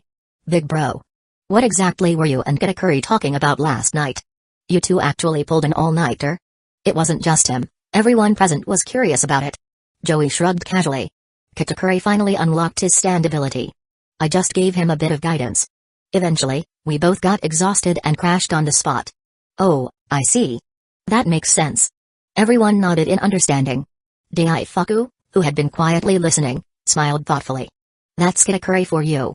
As expected. Indeed, in the minds of everyone in the family, Kitakuri achieving such a feat was nothing out of the ordinary. And why was that? The answer was simple, because he was Kitakuri. Joey chuckled to himself. This was exactly what he wanted. Invincible death. After researching further last night, Joey realized something crucial. This stand required an unwavering belief in one's own invincibility to fully unleash its power. But achieving true invincibility in spirit, that was far easier said than done. Aside from those with an extreme case of delusions of grandeur, maintaining an undefeated mindset at all times was no easy task. His plan was simple. He needed to make it an ingrained belief within the family that Kitakuri accomplishing anything was the most natural thing in the world. Only by instilling this mindset in everyone around him could Kitakuri himself develop an unshakable conviction in his invincibility. Of course, there was a risk. If, one day, Kitakuri were to lose, it could lead to disastrous consequences. But Joey would never let that happen. Linlin and Kitakuri, these were the 2 most important people he was nurturing. They were meant to be the strongest, the truly undefeated. He wouldn't allow them to fall. "Big Bro." Joey snapped out of his thoughts and looked at Oven. Oven continued, "Big Bro. The Long-Leg tribe should be the easiest to deal with among all the different traces, right?" Joey nodded. "More or less. Their situation is unique, but they shouldn't be too hard to handle. It won't take much effort to bring them under control." "I thought so." The group collectively nodded. The Long-Leg tribe was one of the more distinct traces among the various species. Their belief? The strong rule. In other words, if you could defeat them, they would submit to you without question. That was the nature of their tribe. But that didn't mean it was going to be easy. The higher up you went in their hierarchy, the tougher the battles would get. Taking them down wouldn't be a walk in the park. Joey, however, remained unfazed. "No need to worry about that for now. It's not something we need to rush. Also, I came across some interesting information yesterday while going through some books. Apparently, someone spotted a flying fire crow in the sea of fog in the South Blue." "Huh?" Everyone, including Daifuku and Oven, froze for a moment. Daifuku frowned. "Big Bro. That's probably just a rumor, right? If the Lunarian tribe really existed, wouldn't they have been found already?" Oven agreed. Yeah. Big Bro, this sounds fake." "Not necessarily." Joey shook his head. "Nothing is certain.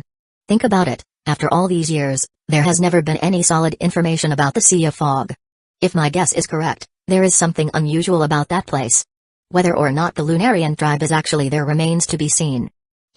Everyone fell into deep thought. The problem was obvious, traveling to the South Blue would take at least 2 months.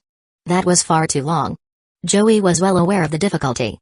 He calmly said, "No need to rush. Solving the mystery of the Lunarian tribe isn't something we can do overnight. If they really are in hiding, then even if we find them, it won't be a simple matter to integrate them. For now, our focus should stay on the Long-Leg tribe, the Longa-Erm tribe, and the Sky tribe. The Long-Leg tribe. The Longa-Erm tribe. The Sky tribe, Angel tribe. These were some of the last remaining races that hadn't fully joined Todo Land. Of course, the mink tribe was another matter entirely. Their situation was the most complicated.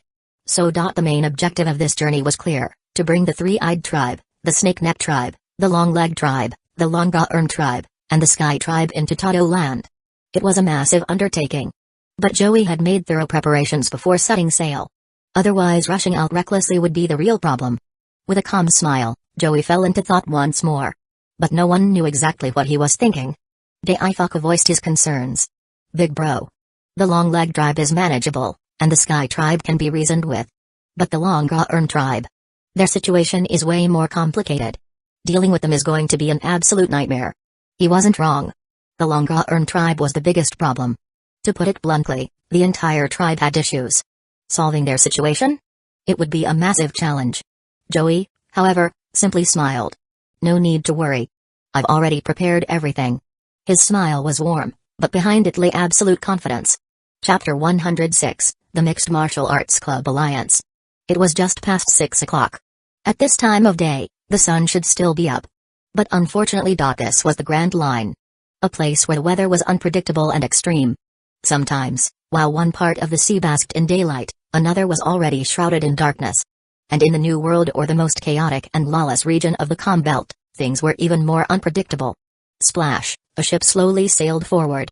Standing at the bow with his hands behind his back, Joey spoke calmly. So this is where the long-leg tribe resides? Yes. No doubt about it. Daifuku, Oven, and the others nodded seriously. This was indeed the home of the long-leg tribe. In fact, among the different humanoid races, 3 major groups stood out.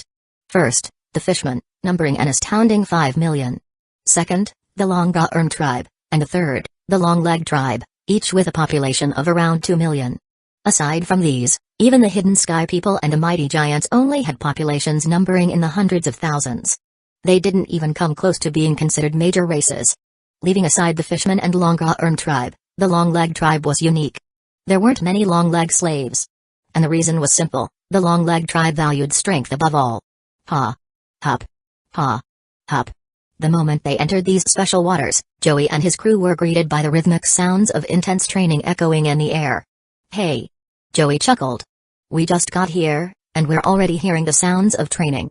As expected, the long-leg tribe is truly a race of born fighters, just like the records say. Oven nodded. That's true. Despite their large numbers, the long-leg tribe has the lowest percentage of enslaved individuals among all non-human races. That alone proves their strength. This way. Over here. At that moment, members of the long-leg tribe approached. The leader of the group clasped his hands together in a respectful gesture before speaking seriously. Charlotte Family Patriarch. Welcome. Please pay the entrance fee of 30 million Baileys. Normally, your status would grant you an exemption, but we don't have the authority to make that decision. Joey smiled. Don't worry, I wouldn't make things difficult for you. The payment is ready. Daifuku stepped forward and handed over the Baileys. The leader of the long-leg group accepted the payment with respect. Charlotte Patriarch, you truly carry yourself with dignity. You're far better than those damn pirates who always think they're invincible but are nothing more than trash. Hey. Joey smiled warmly. In the end, the long-leg leader bowed deeply and said, the Mixed Martial Arts Club Alliance welcomes the Charlotte Patriarch. Please, come in. With hands clasped, the long-leg warriors bowed respectfully. It was a small gesture, but Joey had earned their respect. Of course, the main reason for this was Joey's creation of Todo Land. A nation that welcomed and sheltered non-human races. This made him naturally trustworthy in the eyes of almost all non-human races across the sea. Splash, the ship continued its journey. This place was known as the Stronghold of Fighters. Here, only the strong had the right to rule. The region consisted of 39 islands. Each island was packed with numerous gyms, fighting dojos, boxing clubs, and similar facilities. These places recruited and trained disciples. And every 3 years, the leaders of these clubs and dojos engaged in battles. The victors earned the right to govern their respective islands. As rulers, they had absolute authority over their domain. In total, the Mixed Martial Arts Club Alliance had 39 leaders. They came from various races, longlegs, longa-urns, humans, and many others. Anyone could be a leader, as long as they followed the rules of the Stronghold of Fighters. And fundamentally, if someone was powerful enough to defeat every strong fighter on an island, then the entire population of that island would obey their command. Each island had a population ranging from 10,000 to several tens of thousands. In total, the 39 islands were home to nearly 3 million people. And it wasn't just the long-legged tribe that lived here. Many different races called this place home. This was also why the long-legged tribe had such a low number of enslaved individuals. Their sheer strength made them difficult to capture and subjugate. Splash! The ship soon docked at the nearest island. After arriving at the port, Joey and Daifuku disembarked while Oven remained on the ship. Ha! Hup! Ha! Hup! The sounds of intense training filled the air as soon as they landed. The aura of power was palpable, and muscular figures were everywhere.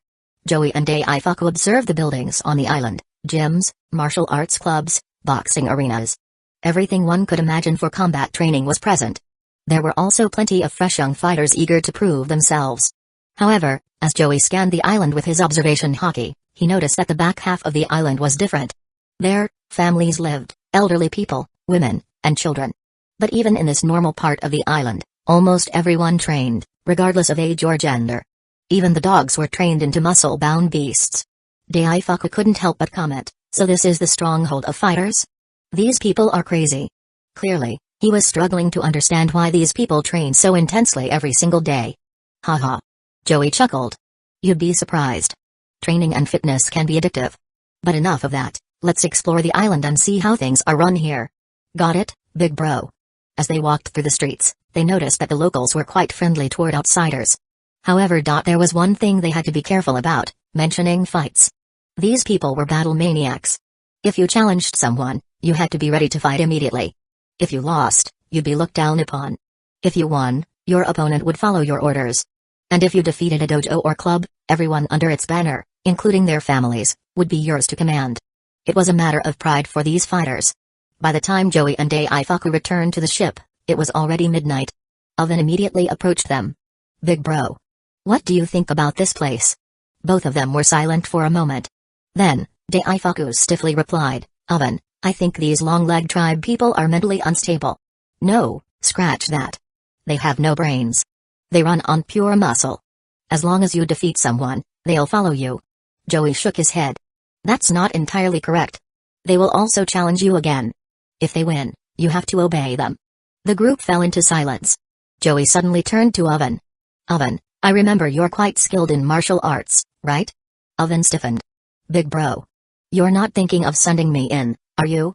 Daifuku calmly added, if we take over these people, someone needs to stay behind to keep them in check. Otherwise, they'll challenge us endlessly. Oven, I think you're the perfect choice. Me? Oven's face twitched as he realized his brothers were selling him out. Not only that, but they looked completely convinced that he was the best fit for the job. Oven hesitated. Big bro. This isn't a good idea. I mean, my martial arts are decent, but if you want the best, it's definitely Zakato. Daifuku nodded in agreement. That's true. If we're talking about natural talent in combat, Zakato is the best in our family. Joey chuckled. You're not wrong. Zakato is a prodigy when it comes to fighting. But he's still too young. He just turned 7 this year, and his strength is only at bronze level 2. He shook his head. Even though Zakato had enormous potential, he wasn't ready yet. Besides, Joey had a bigger goal, establishing Tato Land next year. A country couldn't be built without at least a few 100,000 citizens. If he didn't even have that, what kind of kingdom would it be? A pathetic one? Among his siblings, very few were completely untalented. A few, like Efeli, Hashi, Brule, and Mash, weren't that gifted. But then there were Noiset, Baskart, and Dosmarka. Oh ho! These 3 brats were dwarven blacksmithing prodigies. Their crafting skills were already being nurtured by the finest artisans from Wano and the dwarves themselves. Even at their young age, they were studying hard. After all, mastering the forge took time. Joey was hopeful that one day they'd be able to craft legendary weapons. As for Custard and Angel, they were doing fine. Custard had great potential, and Angel, under proper guidance, was steadily honing her abilities. Then there was Zakato, an undisputed combat genius.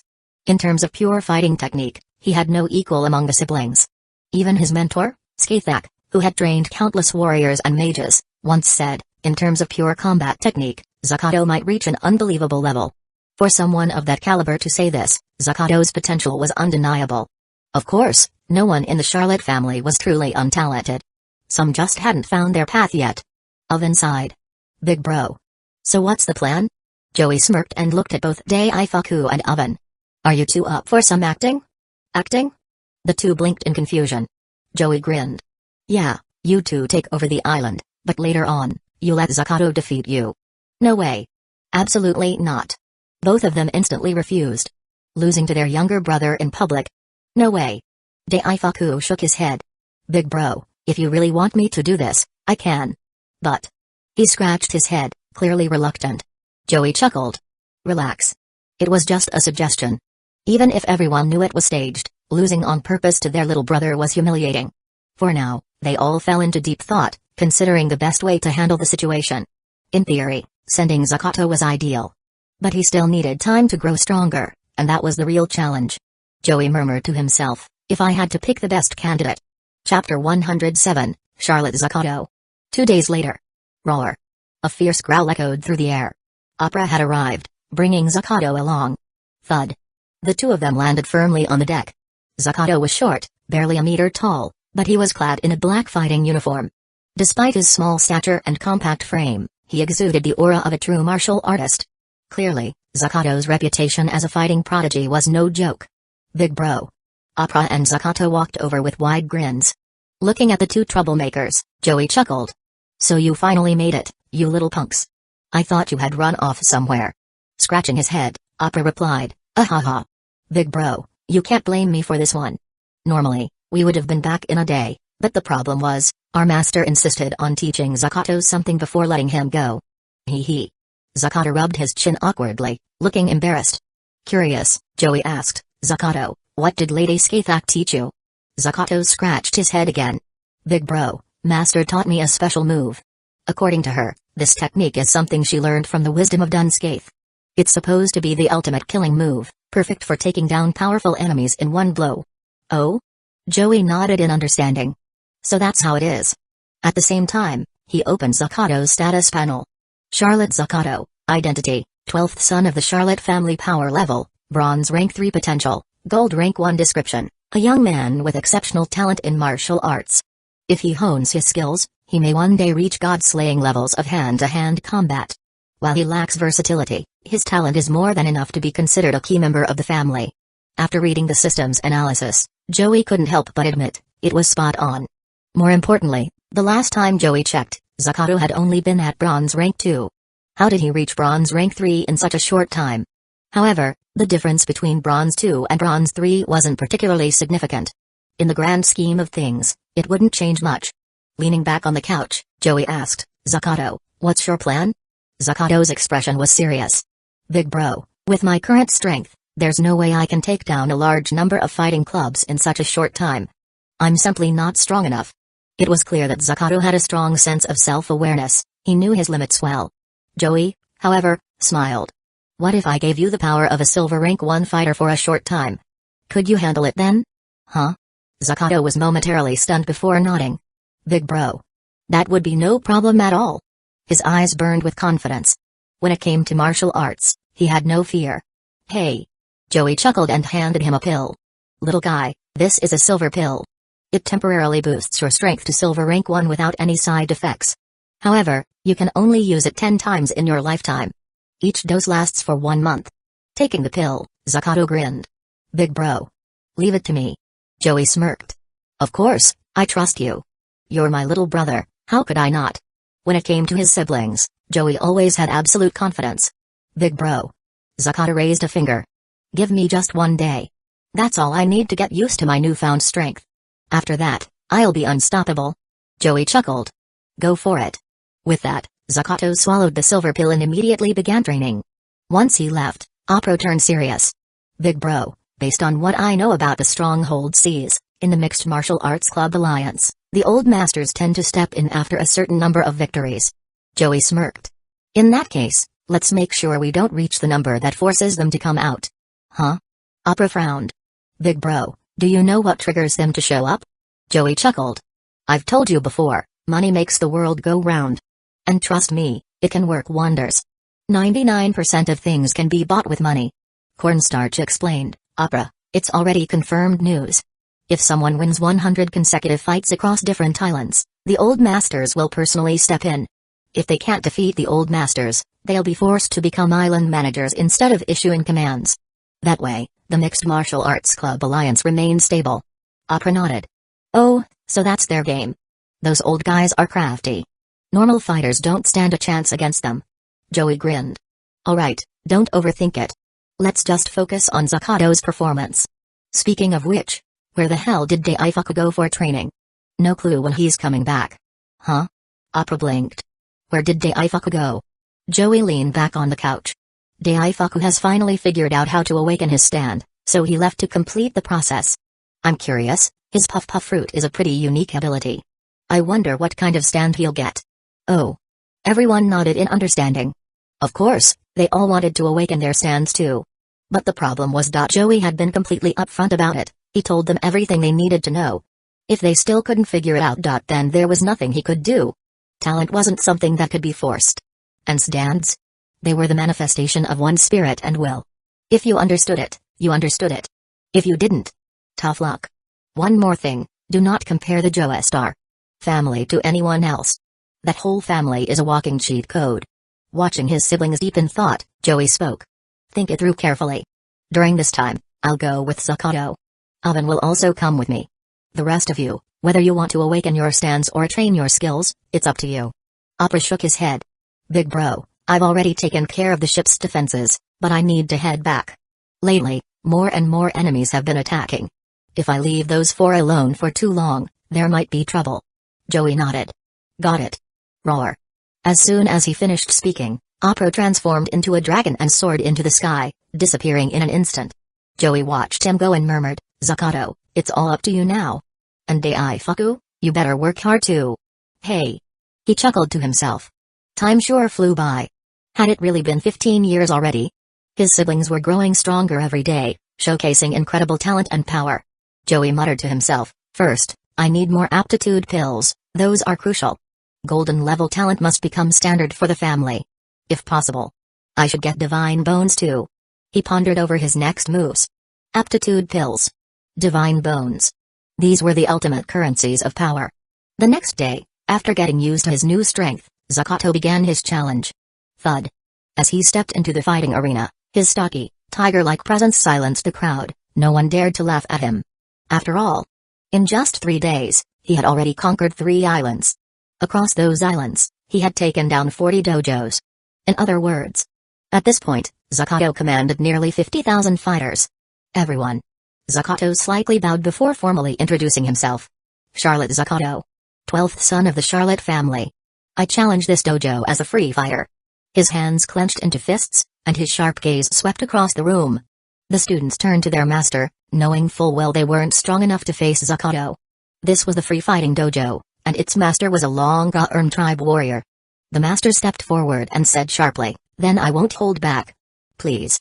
Zakato responded, eyes locked onto his opponent. In the blink of an eye, crack. Boom. Free fighting was straightforward. It was basically street brawling, no rules, just raw skill. Anything went, as long as you won. Zakato was now at silver level 1, while his opponent was merely bronze level 6. The outcome was clear from the start. Boom. With a loud crash, the Long-Ga-Erm warrior was slammed onto the ground. Zakato stood over him, calmly stating, good fight. From today onwards, this island and all its fighters belong to me. No one objected. No one dared to resist. That was the law of the Mixed Martial Arts Club Alliance. Zakato continued, according to the rules, in 3 years, any of you may challenge me again. If you win, you will reclaim your honor and your authority. But if you lose, you will remain under my command. Yes, Elder. For warriors of this world, Zakato was no longer just a mere fighter, he had earned the title of Elder. Oh? Joey watched Zakato with growing amusement. His smile deepened as he commented, Owen, did you see that? Zakato's will is beginning to take form. Huh? Owen, standing behind Joey, scratched his head awkwardly. Big bro, are you saying Zakato might awaken a stand? Joey nodded. It's highly possible. This kid is honing his willpower through battle after battle. His fighting spirit is sharpening to its peak.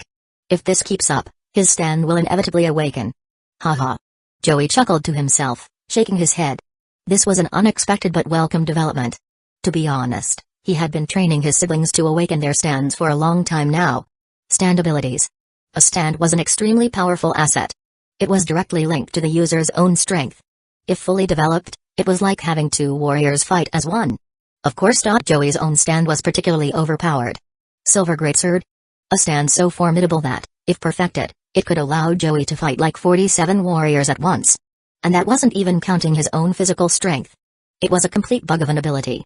However, Joey himself hadn't fully realized just how terrifying his stand's potential truly was. It still had many undiscovered abilities. There was a lot to unlock. That was something Joey would work on in due time. At that moment, Zakato stood before Joey with a serious expression. Big bro. It's done. Joey smiled approvingly at Zakato. You've grown, kid. On to the next island. Understood. Zakato nodded firmly. And so the next round of battles began. If the enemy specialized in martial arts, Zakato would fight them with martial arts. If they practiced free fighting, he would use free fighting. If they were boxers, he would take them on as a boxer. This was the very essence of the Mixed Martial Arts Club Alliance challenges. To win, one had to defeat their opponent in their own field of expertise. Only then would the world recognize them as a true warrior. Why was Zakato gaining so much respect? Because he showed no weaknesses. In just 7 short days, he had conquered 7 islands and defeated 99 combat clubs, without a single loss. His reputation was rising to that of a true champion. Chapter 108, Just One Step Away. Smack. Walking along the road. Zakato. At this very moment, his heart was in an extreme state of calm. 7 days. 7 islands. 99 fighting clubs. You could say. Zakato was creating a legend.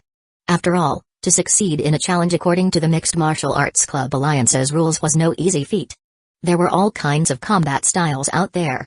Mastering so many different techniques? Even an old veteran in their 70s or 80s would struggle. Let alone. Zakato was only 7 years old. But, sometimes, geniuses just defy logic. Especially when a genius has an equally unreasonable teacher, things can get downright eerie and terrifying. Zakato took a deep breath and exhaled slowly. Standing at the edge of the island, he seemed lost in thought. Oven tilted his head in confusion.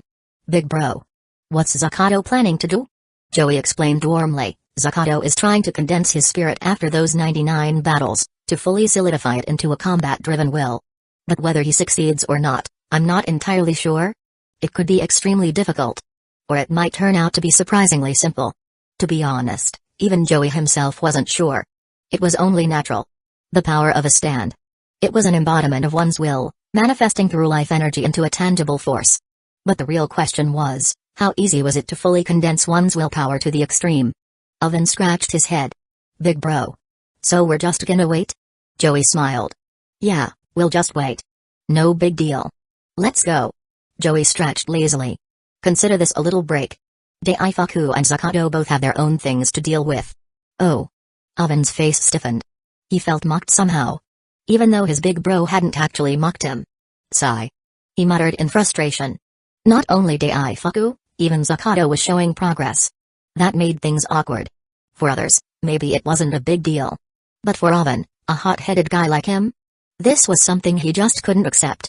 Anger at his own weakness flared up inside him. TCH, Joey watched as Oven turned and walked away with big strides. Shaking his head, he muttered, that kid. He always thinks he shouldn't be weaker than anyone. But among the 3 brothers, he's always at the bottom. Sigh. He needs to control this kind of frustration. Katakuri, Daifuku, and Oven. The 3 brothers. Oven had always worked hard.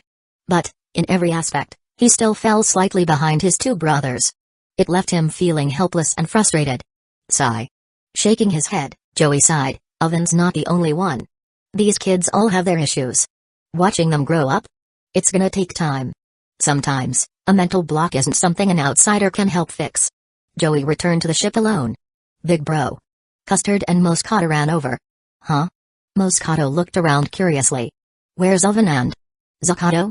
Joey sighed. One ran off out of frustration, the other stayed behind to meditate? Ugh.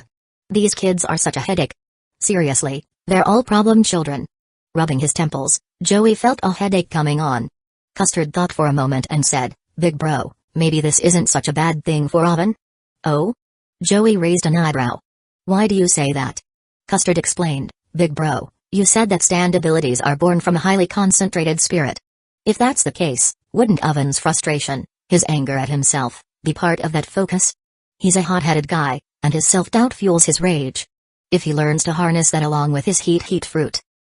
Joey listened to her unfinished thoughts and nodded in agreement. You're not wrong. There's definitely potential there. Joey murmured, Daifuku. Oven. Zakato.